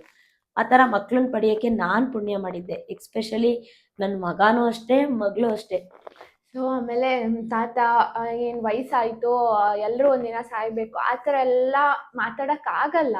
ಆಮೇಲೆ ಇನ್ನೊಂದೇನಂತಂದರೆ ನಮ್ಮ ತಾತನಿಗೆ ಅಷ್ಟು ವಯಸ್ಸೂ ಆಗಿರಲಿಲ್ಲ, ಇನ್ನೂ ತುಂಬ ಚೆನ್ನಾಗಿದ್ರು. ಯಾವತ್ತೂ ಒಂದು ಹೆಲ್ತ್ ಪ್ರಾಬ್ಲಮ್ ಬಂದಿಲ್ಲ. ಹಾರ್ಟ್ ಅಟ್ಯಾಕ್ ಆಗಿದ್ರಲ್ಲ ಅವರಿಗೆ, ಯಾವತ್ತೂ ಒಂದು ಪ್ರಾಬ್ಲಮ್ ಆಗಿರಲಿಲ್ಲ. ಅಪ್ಪ ಒಂದು ಇಂಜೆಕ್ಷನ್ ತಗೊಂಡಿಲ್ಲ ಹಾಸ್ಪಿಟಲ್ಗೆ, ಯಾವತ್ತೂ ಹೆಲ್ತ್ ಇಶ್ಯೂ ಇರಲಿಲ್ಲ. ಬಟ್ ಹಂಗಾಗೋಯ್ತು. ಆ್ಯಂಡ್ ಅದು ತುಂಬ unexpected. I love you, Appa. I miss you. Miss you, ತಾತ. ಈಗ ವಯಸ್ಸಾದವ್ರೆಲ್ಲರೂ ಅದೇನೆ, ಮಂಡಿ ನೋವು, ಆ ನೋವು, ಈ ನೋವು. ಈಗ ಅಜ್ಜಿನೂ ಅಷ್ಟೇ, ಇವರಿಬ್ಬರು ಅಜ್ಜಿ ಇದ್ದೀರೋ ಅಷ್ಟೇ, ಒಂದೊಂದಾದ್ಮೇಲೆ ಒಂದೊಂದು ಪಾಪ ಫೇಸ್ ಮಾಡ್ತಾನೆ ಇದ್ದಾರೆ. ಒಂದು ವಯಸ್ಸಂತ ದಾಟಿದ್ಮೇಲೆ ಹಾಗೇನೆ. ಈಗ ನಾವು ಇಂಥ ಕಡೆನೇ ಇಂಥವ್ರು ಇರಬೇಕು, ಹಿಂಗೆ ಇರ್ಬೇಕು, ಹಂಗೆ ಇರ್ಬೇಕಂತ ನಾವು ಯಾರಿಗೂ ಕಂಡೀಷನ್ ಮಾಡಿಲ್ಲ. ಯಾರ್ಯಾರಿಗೆ ಎಲ್ಲೆಲ್ಲಿ ಇಷ್ಟ ಆಗುತ್ತೋ ಅಲ್ಲಿ ಖುಷಿಯಾಗಿರಿ ಅಂತ ಹೇಳ್ಬಿಟ್ಟು ನಾವು ಯಾರಿಗೂ ಇವತ್ತಿನವರೆಗೂ ನಾವು ಇಂಥವ್ರಿಗೆ ಹಿಂಗೆ ಮಾತಾಡಬೇಕು, ಹಿಂಗೆ ಇರಬೇಕು, ನಮ್ಮ ಜೊತೆಲೇ ಇರಬೇಕು, ನಿಮ್ಮ ಜೊತೆಲಿ ಆ ಥರ ಏನಿಲ್ಲ. ಯಾರಿಗೆ ಎಲ್ಲಿ ಖುಷಿ ಸಿಗುತ್ತೋ ಅಲ್ಲಿರಲಿ, ಏನು ತೊಂದರೆ ಇಲ್ಲ. ಹಾ. ಆಮೇಲೆ ನಮ್ಮಪ್ಪ ನಮಗೆ ಕಷ್ಟ ಇದ್ದಾಗ ತುಂಬಾ ಜೊತೆಲಿದ್ರು. ಅವರು ನಾವು ಒಂದಿನ ಈ ತರ ಇರ್ಬೇಕಂತ ಒಬ್ರು ಅಂಕಲ್ ಇದ್ದಾರೆ, ಅವ್ರ ಹತ್ರ ಹೋಗಿ ಹೇಳೋರು, ನನ್ ಮಗಳು ಹಂಗಿರ್ಬೇಕು, ನನ್ ಮೊಮ್ಮಗಳು ಹಿಂಗಿರ್ಬೇಕು, ನನ್ ಮೊಮ್ಮಗಳಿಗೆ ಒಂದ್ ದಾರಿ ಆಗ್ಬೇಕು, ಹಂಗಾಗ್ಬೇಕು, ಈ ತರ ಎಲ್ಲ ಆಸೆ ಪಡ್ತಿದ್ರು. ಬಟ್ ಈ ತರ ಆಗೋ ಟೈಮಲ್ಲೇ ಅವ್ರಿಲ್ಲ ಅನ್ನೋ ದುಃಖ ಆಗೋಯ್ತು. ನಾವು ಫಸ್ಟ್ ಬಿಲ್ಡಿಂಗ್ ತಗೊಂಡಾಗ ಅದು ಇನ್ನೊಂದು ಬಿಲ್ಡಿಂಗ್, ಆ ಬಿಲ್ಡಿಂಗ್ ತಗೊಂಡಾಗ್ಲೇ ಅವ್ರು ಇರ್ಲಿಲ್ಲ. ಯಾವಾಗ ನಾವು ಚೆನ್ನಾಗ್ ಆಗ್ತಿದೀವಿ, ಇವಾಗ ಅವ್ರು ಬಯಸಿದ ತರ ನಾವ್ ಇರ್ತಿದೀವಿ ಅನ್ನಕ್ ಸ್ಟಾರ್ಟ್ ಆಯ್ತು, ಅವಾಗೆ ಅವ್ರಿಲ್ಲ ಅಂತ ಆಗಿದ್ರಿಂದ ನಮಗ್ ದುಃಖ ಜಾಸ್ತಿ. ಸೊ ಎಲ್ರು ಯಾವಾಗ ಇರ್ತಾರೆ ನಿಮ್ಗೆ ಯಾವಾಗ ಅವ್ರಿಗೆ ಪ್ರೀತಿ ತೋರಿಸ್ಬೇಕು ಅವಾಗ್ಲೇ ತೋರಿಸ್ಬಿಡಿ. ಆಮೇಲೆ ಬಿಡು ಒಳಗೈತೆ ಪ್ರೀತಿ, ಹಂಗಿದೆ ಪ್ರೀತಿ, ಇಲ್ಲ, ಎಲ್ರಿಗೂ ಪ್ರೀತಿ ತೋರಿಸಿ ಖುಷಿಯಾಗಿರಿ ಎಲ್ರು ಅಷ್ಟೇ. ಈ ಜೀವನನೇ ಈಗ ಹಂಗಾಗಿದೆ, ಯಾರಿಗೆ ಯಾವಾಗ ಯಾವ ತರ ಪರಿಸ್ಥಿತಿ ಬರುತ್ತೆ ಅನ್ನೋದೇ ಗೊತ್ತಾಗಲ್ಲ. ಏನು ಮಾಡಕ್ಕಾಗಲ್ಲ. ಲೈಫ್ ಅಂತ ಅಂದ್ಮೇಲೆ ಇವಾಗ ನಾವು ಫ್ಯೂಚರ್ ಪ್ಲಾನಿಂಗ್ ಇಲ್ದೆ ಇರಕ್ಕೂ ಆಗಲ್ಲ. ಫ್ಯೂಚರ್ ಪ್ಲಾನಿಂಗ್ ಮಾಡ್ಬೇಕು, ದಿನ ಅನ್ನೋದು ನಡೀತಾ ಹೋಗ್ಬೇಕು. ಹಂಗಂತ ಬಿಡು ಯಾವತ್ತೋ ಒಂದಿನ ಸಾಯದೆ ಅಂತ ಅನ್ಬಿಟ್ಟು ಹುಟ್ಟಿದ ತಕ್ಷಣ ನೀನು ಏನು ಮಾಡದೆ ಇದ್ಬಿಟ್ರೆ ಅಥವಾ ನಿನ್ ಬೆಳವಣಿಗೆನೂ ಆಗಲ್ಲ, ಯಾರ ಬೆಳವಣಿಗೆನೂ ಆಗಲ್ಲ, ಜಗತ್ ಹಿಂಗ್ ಹೋಗೋದು ಇಲ್ಲ. ಸೊ ಯಾವತ್ತಿದ್ರೂ ಸಾಯದೆ ನಿಜ, ಬಟ್ ಅಲ್ಲಿವರೆಗೂ ನಾವೇನ್ ಮಾಡ್ತೀವಿ ಲೈಫಲ್ಲಿ ಅನ್ನೋದು ಇಂಪಾರ್ಟೆಂಟ್ ಆಗುತ್ತೆ. ಯಾವ ತರ ಉಳಿಸ್ಕೊಂತೀವಿ ಲೈಫ್ನ, ಎಷ್ಟು ತರ ಜೀವಿಸ್ತೀವಿ ಅನ್ನೋದು ತುಂಬಾ ಇಂಪಾರ್ಟೆಂಟ್. ನನ್ನ ಮಗಳು ನಾವೇನೇ ಫಂಕ್ಷನ್ ಮಾಡಿದ್ರು ಮನೆ ತುಂಬ ಜನ ಕರಿಬೇಕು. ಅವಳಿಗೆ ಮನೆ ತುಂಬ ಜನ ಬೇಕು. ಅವ್ರು ಏನೇ ಮಾಡಿರ್ಲಿ, ಹೇಗೆ ಇರಲಿ, ಏನೇ ಆಗಲಿ, ಮನೆ ತುಂಬ ಜನ ಬೇಕು. ಅಪ್ಪಂಗೆ ಊರು ತುಂಬ ಜನ ಬೇಕು, ಮಗಳಿಗೆ ಮನೆ ತುಂಬ ಜನ ಬೇಕು. ನಮ್ಮ ಮನೆಯವ್ರ ಕ್ಯಾರೆಕ್ಟ್ರ್ ಇವಳಿಗೆ ಫುಲ್ಲು. ನಮಗೂ ಇದೆ, ನಾನು ಜನ ಪೌಣಿಸ್ತೀರ ಏನಿಲ್ಲ. ಜನ ಅಂದರೆ ನಾನು ಒಂದು ಮಾತು ಹೇಳ್ಬಿಟ್ರೆ ಸಾಕು, ಇಂಥ ಜಾಗಕ್ಕೆ ಬನ್ನಿ, ಈ ಥರ ಫಂಕ್ಷನ್ ಬಂದ್ಬಿಟ್ಟು ಆ ಥರ ಇಟ್ಕೊಂಡಿದೀವಿ, ಇಲ್ಲ ಅಂತಲ್ಲ. ಬಟ್ ಯಾರೋ ನಮ್ಮ ದುಡ್ಡು ನೋಡಿ, ನಮ್ಮ ಹಣ ಆಸ್ತಿ ನಾವೇನೋ ಕೊಡ್ತೀವಿ ಅಂತ ಬರಲ್ಲ. ನಮ್ಮ ಮಾತು, ನಮ್ಮ ಪ್ರೀತಿ ವಿಶ್ವಾಸಕ್ಕೆ ನಮ್ಗೆ ಅಷ್ಟು ಜನ ಇದ್ದಾರೆ. ದುಡ್ಡು ಯಾರು ಬೇಕಾದ್ರೂ ಸಂಪಾದನೆ ಮಾಡ್ಬೋದು, ಜನನ ಕೂಡಾಕೋದಿದೆಯಲ್ಲ ಅದು ತುಂಬಾನೇ ಕಷ್ಟ. ಒಂದು ಫಂಕ್ಷನ್ ಮಾಡಿ ನಮಗ್ ಬೇಕಾದಷ್ಟು ಜನ ಕೂಡಾಕ್ಬೇಕು ಅಂದ್ರೆ ಅದಕ್ಕೆ ತುಂಬಾನೇ ಸ್ಟ್ರಗಲ್ ಇರ್ಬೇಕು ಆ ಮನುಷ್ಯಂದು ಹಿಂದೆ. ಸುಮ್ಮನೆ ಜನ ಬನ್ನಿ ಅಂದ್ರೆ ಯಾರು ಬರಲ್ಲ. ಅಷ್ಟು ಕಷ್ಟಪಟ್ಟಿರ್ತೀವಿ, ಅಷ್ಟು ವರ್ಷದಿಂದ ಅವ್ರ ಬಾಂಡಿಂಗ್ ಹಂಗೆ ಉಳಿಸ್ಕೊಂಡು ಬಂದಿರ್ತೀವಿ. ಹಂಗಾಗಿ ಸಂಬಂಧಗಳಿಗೆ ವ್ಯಾಲ್ಯೂ ಕೊಡಿ. ಯಾವತ್ತು ನಮ್ಮವ್ರನ್ನ ನಾವೇ ಬಿಟ್ಕೊಡ್ಬಾರ್ದು. ಅವ್ರ ಬಗ್ಗೆ ಇವ್ರ ಬಗ್ಗೆ ಅವರು ಆ ಥರ ಮಾತಾಡೋದನ್ನ ಬಿಟ್ಬಿಡಿ. ನಿಮ್ ಪಾಡಿಗೆ ನೀವಿರಿ. ನಾನು ಹೇಳೋದು, ನನ್ನ ಮಗಳು ಮಾತಾಡಿಸ್ಬೇಕಾಗಿರೋ ಈ ಸಂದರ್ಭದಲ್ಲಿ ನಾನು ಒಂದೇ ಒಂದು ಮಾತು ಏನು ಹೇಳ್ತೀನಿ ಅಂದ್ರೆ, ನಿಮ್ಮ ಅಪ್ಪ ಅಮ್ಮನ ಹತ್ರ ಎಷ್ಟೇ ಬಡಿಸ್ತಾನೆ ಇರ್ಲಿ, ಕಿತ್ತು ತಿನ್ನೋ ಬಡಿಸ್ತಾನೆ ಇರ್ಲಿ, ನೀವು ಇನ್ನೊಬ್ರ ಮೇಲೆ ಡಿಪೆಂಡ್ ಆಗಿ ಇನ್ನೊಬ್ರು ಚೆನ್ನಾಗಿದ್ದಾರೆ, ಅವ್ರು ನಮ್ಮನ್ನ ನೋಡ್ಕೊತಾರೆ, ಆ ಆಂಟಿ ನೋಡ್ಕೊತಾರೆ, ಈ ಅಂಕಲ್ ನೋಡ್ಕೊತಾರೆ, ಖಂಡಿತ ಬೇಡ. ಯಾವತ್ತಿದ್ರು ಒಂದಲ್ಲ ಒಂದಿನ ನಿಮಗೆ ಅದನ್ನ ವಾಪಸ್ ಎತ್ತಾಡೇ ಆಡ್ತಾರೆ. ಆಯ್ತಾ? ಬೇಜಾರು ಮಾಡ್ಕೊಳ್ತಾರೆ. ಅವ್ರ ಜೊತೆ ಪ್ರೀತಿಯಿಂದ ಇರಿ. ಏನೇ ಇದ್ರು ಅಪ್ಪ ಅಮ್ಮನ ಜೊತೆ, ಗಂಜಿ ಕುಡಿದ್ರು ಅಪ್ಪ ಅಮ್ಮನ ಜೊತೆ ಇರಿ. ಅದ್ರ ತರಾನೇ ನಾನು ಇನ್ನೊಂದೇನು ಹೇಳೋದು, ಒಂದು ಮನೆಗೆ ಹೆಣ್ಮಗು ಆಗಿ ಇವಳು ಮದ್ವೆ ಆಗಿ ಹೋಗ್ತಾಳೆ, ಅವ್ರ ಅತ್ತೆ ಮಾವ ಹೇಗೆ ಇರ್ಲಿ ಅಲ್ಲೇ ಅಡ್ಜಸ್ಟ್ ಮಾಡ್ಕೊಂಡು ಕಾಲ ಕಳೆದ್ಬಿಡಿ. ಬೇಜಾರಾಯ್ತಾ ಸೈಲೆಂಟ್ ಆಗ್ಬಿಡಿ, ನಿಮ್ ಪಾಡಿಗೆ ನೀವು ದುಡ್ಕೊಂಡು ತಿನ್ಬಿಡಿ. ಅದನ್ನ ಬಿಟ್ಟು ನೀವು ಬೇರೆಯವ್ರು ಯಾರೋ ಆಗ್ತಾರೆ, ಅವ್ರು ಆಯ್ತಾರೆ, ಇವ್ರು ಆಗ್ತಾರೆ, ಖಂಡಿತ ಅತ್ತೆ ಮಾವನ್ ದೂರ ಮಾಡ್ಕೊಂಡು ಇನ್ನೊಬ್ರ ಮನೆ, ಇನ್ನೊಬ್ರದು ಅವ್ರು ಆಗ್ತಾರೆ, ಖಂಡಿತ ಹೋಗ್ಬೇಡಿ. ಅತ್ತೆ ಮಾವ ಒಂದ್ಗಳಿಗೆ ಬೈದ್ರುನು, ಅಪ್ಪ ಅಮ್ಮ ಒಂದ್ ನಿಮಿಷ ಬೈದ್ರುನು ಅವ್ರು ಯಾವತ್ತು ಅಪ್ಪ ಅಮ್ಮ ಅತ್ತೆ ಮಾವನೇ ಆಗಿರ್ತಾರೆ. ಯಾರು ಬೇರೆಯವ್ರು ನಮ್ಮನ್ನ ನೋಡ್ಕೋತಾರೆ, ನಮ್ಮ ಅತ್ತೆ ಮಾವ ಸರಿ, ಆ ತರ ಹೇಳ್ಕೊಂಡು ನಾವು ಹೋದ್ರೆ ಖಂಡಿತ ಹೇಳ್ತೀನಿ ಅದಕ್ಕಿಂತ ದಡ್ಡತನ ಬೇರೆ ಒಂದಿಲ್ಲ. ಯಾಕಂದ್ರೆ ಅತ್ತೆ ಮಾವನ್ಗೆ ನಾವೇನೇ ಆದ್ರೂ ಬಂದಿರೋ ಸೊಸೆ ಆಗಿರ್ತೀವಿ, ಇಷ್ಟಪಡ್ತಾರೆ. ನನ್ನ ಮಗಳು ಇದನ್ನ ತಿಳ್ಕೊಳ್ಳಿ ಅಂತ ನಾನು ಹೇಳ್ತಾ ಇದ್ದೀನಿ. ಅಪ್ಪ ಅಮ್ಮ ನಮ್ನ ಎತ್ತವರಾಗಿರ್ತಾರೆ, ಹಂಗಾಗಿ ಒಂದಿನ ತಪ್ಪು ಮಾಡಿದ್ರೆ ಇನ್ನೊಂದ್ ದಿನ ಚೆನ್ನಾಗಿ ನೋಡ್ಕೋತಾರೆ. ಅದೇ ಮೂರನೇವ್ರು ಮಾಡಿದ್ರೆ ಸೇವೆನ, ಅದು ಊರ್ ತುಂಬಾ 4 ದಿನ ಮಾಡಿರೋರು, 40 ವರ್ಷ ಮಾಡಿರೋರು ಹೇಳಲ್ಲ, 4 ದಿನ ಸೇವೆ ಮಾಡಿರೋರು ಊರ್ ತುಂಬಾ ಹೇಳ್ತಾರೆ. ಸೊ ಹಾಗಾಗಿ ಯಾವತ್ತು ಫಸ್ಟ್ ಫ್ಯಾಮಿಲಿಗೆ ಇಂಪಾರ್ಟೆನ್ಸ್ ಕೊಡಿ, ಫ್ಯಾಮಿಲಿ ಬಾಂಡಿಂಗ್ ಫಸ್ಟ್ ಉಳಿಸ್ಕೊಳ್ಳಿ, ಆಚೆ ಕಡೆದೆಲ್ಲ ಆಮೇಲೆ. ನೀನೇನ್ ಹೇಳ್ತೀಯಪ್ಪ ಇದಕ್ಕೆ? ಹೌದು, ಫ್ಯಾಮಿಲಿ ಅನ್ನೋದು ತುಂಬಾ ಇಂಪಾರ್ಟೆಂಟ್. ಆಮೇಲೆ ಯಾರೋ ಏನೋ ಆಗ್ತಾರೆ ಅನ್ನೋದು ತುಂಬಾ ಅದೊಂದು ಭ್ರಮೆ ಅನ್ಕೊಳ್ಳಿ. ಯಾಕಂದ್ರೆ ಆಗ್ಬೋದು ಯಾವುದೋ ಒಂದು ಸಿಚುವೇಶನ್ ಅಲ್ಲಿ, ಯಾವುದೋ ಒಂದು ಟೈಮಲ್ಲಿ ಫ್ರೆಂಡ್ಸ್ ಆಗ್ಬೋದು, ಇಲ್ಲ ಯಾರೋ ಚಿಕ್ಕಪ್ಪ, ದೊಡ್ಡಪ್ಪ, ಮಾವ, ಅತ್ತೆ ಎಲ್ಲ ಆಗ್ಬೋದು. ಬಟ್ ಒಂದು ಟೈಮ್ ಬರುತ್ತೆ, ಅವಾಗ ಎಂಥ ಕಷ್ಟ ಬರುತ್ತಲ್ಲ, ಅವಾಗ ಜೊತೆಗಿರೋದು ಅಪ್ಪ ಅಮ್ಮ ಮಾತ್ರ. ಏನೇ ಆದ್ರೂ, ನೀನೇನೇ ಮಾಡಿದ್ರು, ನೀನೇನೇ ತಪ್ಪಿದ್ರು ನಿನ್ನಲ್ಲಿ, ನಿಮಗಾಗೋದು ಅಪ್ಪ ಅಮ್ಮ ಮಾತ್ರ. ಸೊ ಅವ್ರನ್ನ ಉಳಿಸ್ಕೊಳ್ಳಿ, ಅವ್ರನ್ನ ಚೆನ್ನಾಗಿ ನೋಡ್ಕೊಳ್ಳಿ ಯಾವತ್ತೂ ಅಷ್ಟೇನೆ. ಅಷ್ಟೇ. ಕಷ್ಟದಲ್ಲೂ ನೀನು ಇಷ್ಟೇ ಖುಷಿಯಾಗಿದ್ದೆ, ನಮ್ಮ ಹತ್ರ ದುಡ್ಡಿಲ್ದೇದಾಗೂ ನೀನು ಹಿಂಗೆ ಇದ್ದೆ ಕಿರು. ಇವತ್ತೆಲ್ಲ ಇರೋವಾಗ್ಲೂ ನೀನ್ ಹಿಂಗೆ ಇದೆಯಾ, ಗೊತ್ತಿಲ್ಲದೆ ಇರೋರು ಹೇಳ್ತಾರೆ ಕೀರುಗೆ ಏನ್ ಎಲ್ಲ ಇದೆ, ಅವ್ರಿಗೆಲ್ಲ ಅವ್ರ ಅಪ್ಪ ಅಮ್ಮ ಕೊಡಿಸ್ತಾರೆ, ಅವಳಿಗೆ ಏನ್ ಇವಾಗ ಅಂತ ಹೇಳ್ತಾರೆ. ಬಟ್ ಅವಳಿಗೆ ಕೊಡಿಸೋ ಉದ್ದೇಶ ಅದ್ರ ಹಿಂದಿನ ಉದ್ದೇಶ ಏನು ಅಂದ್ರೆ, ಅವಳು ಒಂದು ದಿನಾನು ನೀವ್ ಇಂಥ ಅಪ್ಪ ಅಮ್ಮನ ನನಗೊಂದು ಕೊಡ್ಸಕ್ ಆಗಲ್ವಾ ಅನ್ನೋ ತರ ಅವಳು ಒಂದಿನಾನು ನಮ್ಮನ್ನ ಕ್ವಶನ್ ಮಾಡಿದ್ದೇ ಇಲ್ಲ. ಅದಕ್ಕೆ ಅವಳನ್ನ ಅವತ್ತು ಹಂಗೆ ನೋಡ್ಕೊಂಡಿದೀವಿ, ಇವತ್ತು ಅದೇ ತರ ನೋಡ್ಕೊಳ್ತಾ ಇದೀವಿ, ಇನ್ ಮುಂದೆನೂ ನಾನು ಹಾಗೆ ನೋಡ್ಕೊಳ್ತೀನಿ. ಬಟ್ ಅದ್ರ ಬಗ್ಗೆ ಯಾರು ಏನೇ ವರಿ ಮಾಡಿದ್ರು ನನಗೆ ಗೊತ್ತಿಲ್ಲ. ಕೆಲವರೆಲ್ಲ ಆ ತರ ಹೇಳಿದ್ದಾರೆ ಕೂಡ, ಈ ಆಡಂಬರ ಅದು ಹೀಗೆ ಈಗ ಹಾಗೆ. ನಾನು ನನ್ನ ಮಗಳು ಮಾಡ್ತಾ ಇದ್ದೀನಿ ಅನ್ನೋ ಸಮಾಧಾನ ತುಂಬಾ ಇದೆ. ಇಂಥ ಮಗಳನ್ನ ಪಡೆಯೋದಕ್ಕೆ ನಾನ್ ಪುಣ್ಯ ಮಾಡಿದ್ದೀನಿ. ನಿಮ್ಮಂತ ಅಪ್ಪ ಅಮ್ಮ, ಆಮೇಲೆ ನನ್ ತಮ್ಮ ಅಪ್ಪ, ನನ್ ತಮ್ಮನ ಬಗ್ಗೆ ಏನ್ ಹೇಳ್ತೀನಿ ಏನ್ ಗೊತ್ತಾ ಮಗಳೇ, ಈಗ ಒಂದಾದ್ರೂ ಒಂದ್ ಪ್ರಾಬ್ಲಮ್ ಇರುತ್ತೆ, ಒಂದು ಕ್ಯಾರೆಕ್ಟರ್ ಲೆಸ್ ಇರುತ್ತೆ, ಒಂದ್ ಬೇಜಾರಿರುತ್ತೆ. ಈಗ ಮಕ್ಳ ತರ ಮಾಡ್ಬೇಕು ಅಂತ ಮಾಡಿರಲ್ಲ, ಸಂದರ್ಭಗಳು ಅವ್ರನ್ನ ಹಂಗ್ ಕರ್ಕೊಂಡು ಹೋಗ್ಬಿಡುತ್ತೆ. ಬಟ್ ನೀನ್ ಯಾವ ಸಂದರ್ಭಕ್ಕೂ ಆತರ ಲಾಕ್ ಆಗಿಲ್ಲ, ಯಾವ ವಿಷಯದಲ್ಲೂ ಅಷ್ಟೇನೆ, ಎಲ್ಲಾ ವಿಷಯದಲ್ಲೂ ಓದೋದ್ರಿಂದ ಹಿಡಿದು ಮನೇಲಿ ಇರೋದ್ರಿಂದ ಹಿಡಿದು ಇವತ್ತಿನವರೆಗೂ ಎಲ್ಲಾದ್ರಲ್ಲೂ ಡ್ಯಾನ್ಸ್, ಓದೋದು, ಅಪ್ಪ ಅಮ್ಮಂಗ್ ಮರ್ಯಾದೆ ಕೊಡೋದು, ರಿಲೇಷನ್ಸ್ ಮರ್ಯಾದೆ ಕೊಡೋದು, ಅವ್ರ ಬಗ್ಗೆ ಇವ್ರ ಬಗ್ಗೆ ಮನೆಗಳಲ್ಲಿ ಬೈಕೊಂಡು ಓಡಾಡೋದು, ಅದೆಲ್ಲ ಯಾವ ರೀತಿಲೂ ನಾವು ಒಂದ್ ಬ್ಯಾಡ್ ಮೂಮೆಂಟ್ಸ್ ಅವಳನ್ನ ನೋಡೇ ಇಲ್ಲ. ಅದ್ರಲ್ಲೂ ಈಗಂತೂ ಡಾಕ್ಟರ್ ಕೋರ್ಸ್ಗೆ ಹೋದ್ಮೇಲಂತೂ ಅವಳು ಇನ್ನೂ ಫುಲ್ ಸೈಲೆಂಟ್. ಅಲ್ಲಿಂದ ಏನೇನೋ ಮಾತಾಡ್ತೀನಮ್ಮ, ನಾನು ಹಂಗಮ್ಮ, ನಾನು ಹಿಂಗಮ್ಮ ಅಂತ ಬರ್ತಾಳೆ, ಇಲ್ಲಿ ಬಂದ್ಮೇಲೆ ಅದೇ ಕೀರ್ತನ ಅಷ್ಟೇ. ಹಂಗಾಗಿ ಇವಳ ಬಗ್ಗೆ ಎಷ್ಟು ಹೇಳಿದ್ರು ನನ್ಗೆ ಸಾಕಾಗಲ್ಲ. ನನ್ನ ಮಗಳಂತ ನಾನು ಹೇಳ್ಕೊತಾ ಇಲ್ಲ, ಆಸ್ ಎ ನಾನು ಒಂದ್ ಹೆಣ್ಣಾಗಿ ಒಂದ್ ಮಗು ಬಗ್ಗೆ ನಾನು ಮಾತಾಡ್ತಾ ಇದ್ದೀನಿ. ಮಗಳನ್ನೋದು ಗರ್ವ ಅದಕ್ಕಿಂತ ಒಂದು ಮಗು ಆಗಿ ಹೆಣ್ಮಕ್ಳು ಹಿಂಗಿದ್ರೆ ತುಂಬಾ ಒಳ್ಳೇದು ಅಂತ ನಾನ್ ಬಯಸ್ತೀನಿ. ಅವಳು ರಷ್ಯಾದಿಂದ ಬಂದು ಇವಾಗ 1 ಮಂತ್ ಮೇಲೆ ಆಮೇಲೆ ಇನ್ನೊಂದು ಎಲ್ರು ಹೇಳೋರು, ಇವಳೇನೆಲ್ಲ ಹೋಗ ಅಮ್ಮ ಹತ್ರ ಹೇಳ್ತಾಳೆ, ಇವಳೇನೆಲ್ಲ ಹೋಗ ಅಮ್ಮ ಹತ್ರ ಹೇಳ್ತಾಳೆ, ಹಂಗ್ ಮಾಡ್ತಾಳೆ ಹಿಂಗ್ ಮಾಡ್ತಾಳೆ. ಹೇಳ್ಬೇಕಂತಂದ್ರೆ ನನ್ ಚಿಕ್ಕ ವಯಸ್ಸಿಂದ ಒಂದ್ ಅಭ್ಯಾಸ. ನನಗೆ ನನ್ ದಿನದಲ್ಲಿ ಏನಾಗಿರುತ್ತೆ, ಒಂದಷ್ಟು ಟೈಮ್ ಅಲ್ಲಿ ನಾವ್ ಅಮ್ಮ ಹತ್ರ ಕೂತ್ ಮಾತಾಡಿದ್ರೇನೆ ನಂಗೆ ಸಮಾಧಾನ. ಇವಾಗ್ಲೂ ನಾವ್ ಅಮ್ಮ ಒಂದ್ 5 ನಿಮಿಷ ನನಗ್ ಬೇಕು ಅಂದಾಗ ಸಿಗದೆ ಇದ್ರೆ ನಾನು ಎಷ್ಟು ಹತ್ ಬಿಡ್ತೀನಿ ಅಂತಂದ್ರೆ, ಫಸ್ಟ್ ಇಯರ್ ಒಂದ್ಸಲ ಹೋಗ್ ಬಂದಾಗ ನೀವ್ ಯಾರು ಮನೇಲಿ ಇರ್ತಾ ಇಲ್ಲ ಅಂತ ನಾನು ಅಳಕ್ ಸ್ಟಾರ್ಟ್ ಮಾಡ್ಬಿಟ್ಟಿದ್ದೆ. ಒಬ್ಳೊಬ್ಳೆ ಇರ್ಬೇಕು ಅಮ್ಮ ಅಂತ ಅಂದ್ ಅಳಕ್ ಸ್ಟಾರ್ಟ್ ಮಾಡ್ಬಿಟ್ಟಿದ್ದೆ. ನಂಗೆ ಯಾವಾಗ್ಲೂ ಇರ್ಬೇಕು ಅಂತಲ್ಲ, ಅವ್ರವ್ರಿಗೂ ನಮ್ಮನ್ ಸಾಕ್ಬೇಕಂದ್ರೆ ಅವ್ರಿಗೆ ಅಷ್ಟೇ ರೆಸ್ಪಾನ್ಸಿಬಿಲಿಟಿ, ಅಷ್ಟೇ ಸ್ಟ್ರೆಸ್ ಇರುತ್ತೆ.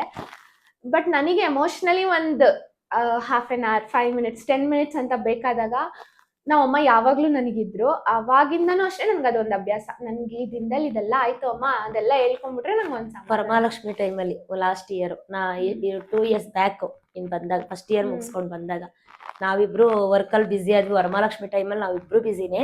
ಸೊ ಅವಾಗ ಅವಳು ಮನೆಗೆ ಬಂದ ತಕ್ಷಣ, ನೀವಿಬ್ರು ದುಡ್ಡು ಬೇಡ, ನೀವಿಬ್ರು ಹಣ ಹಂಗೆ ಹಿಂಗೆ, ನಿಮ್ದು ಆಸ್ತಿ ಬೇಡ, ಏನ್ ಬೇಡ, ನಂಗೆ ನೀವಿಬ್ರು ಟೈಮ್ ಬೇಕು, ಇಬ್ರು ಮನೆಗೆ ಹೊಟ್ಟೋಗ್ತೀರಾ, ಆಮೇಲೆ ಯಾವಾಗ್ಲೂ ನೈಟ್ ಬರ್ತೀರಾ, ಅಡ್ಗೆ ಟೈಮಿಗೆ ಬರ್ತೀರಾ ಅಂತ ಗೊಳೋ ಅಂತ ಹತ್ಬಿಟ್ಲು. ಆವತ್ತಿಂದ ಈಚೆಗೆ ನಾನು ಅಂಗಡಿ ಕಡೆ ಕಾನ್ಸಂಟ್ರೇಷನ್ ಕಮ್ಮಿ. ಕೀರ್ತನ ಬಂದ್ರೆ ಅವಳಿರೋವರೆಗೂ 2 months ಅವಳಿಗೋಸ್ಕರ ಅಂತಾನೆ ನಾನು ಎತ್ತಿಡ್ತೀನಿ. ಅದ್ರಲ್ಲಿ ಮಧ್ಯ ನನ್ನ ಕೆಲಸ ಎಷ್ಟಾಗುತ್ತೋ ಆಫ್ಟರ್ನೂನ್ ಟೈಮಲ್ಲಿ ಹೋಗಿ ಬರ್ತೀನಿ ಅಂಗಡಿ ಕಡೆ.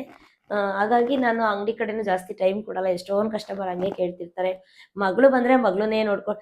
ಕೆಲವ್ರಂತೂ ಎಷ್ಟು ಹೊರಟಾಗಿ ಹೇಳ್ಬಿಡ್ತಾರೆ ಅಂದ್ರೆ, ಏನ್ ಮಗಳು ಮನೇಲಿ ಇರಲ್ವಾ, ಹೋಗಿ ಕೆಲಸ ಮಾಡಿದ್ರಾಗಲ್ವಾ? ನನ್ನ ಮಗಳು ಮನೇಲೇ ಇರ್ತಾಳೆ, ಅದು ನನಗೂ ಗೊತ್ತಿದೆ. ಬಟ್ ಅವಳ ಜೊತೆ ಇವತ್ತು ಕಳಿತೀನಲ್ಲ. ಇವಾಗ ಪ್ರೇರಣೆಗೆ ಎಷ್ಟು ವರ್ಷ? ಒಂದು 9 ವರ್ಷ ಇರ್ಬೋದು. 9 ವರ್ಷ ಇರ್ಬೋದು. ಈ 9 ವರ್ಷ ಇವಾಗ ನನ್ನ ಮಗಳು ಇಷ್ಟು ದೊಡ್ಡವಳಾಗಿದ್ದಾಳೆ. ಆ 9 ವರ್ಷದ ಮಗಳು ನನ್ಗೆ ಬೇಕಂದ್ರೆ ಮತ್ತೆಲ್ಲಿ ಸಿಗ್ತಾಳೆ? ಈ ಮಗಳು ಇವಾಗ ಇನ್ನೊಂದು ವರ್ಷ ದೊಡ್ಡವಳಾಗಿರ್ತಾಳೆ. ಈ ವರ್ಷದ ಮಗಳು ಮೈಂಡ್ ಸೆಟ್ ಬೇಕಂದ್ರೆ ಆ ವರ್ಷಕ್ಕೆ ಸಿಗಲ್ಲ. ಸೊ ಹಾಗಾಗಿ ಯಾವ್ಯಾವ ಟೈಮ್ನ ಯಾರ ಜೊತೆಲಿ ಕಳಿಬೇಕು ಆ ಟೈಮ್ನ ಕಳಿಬೇಕು.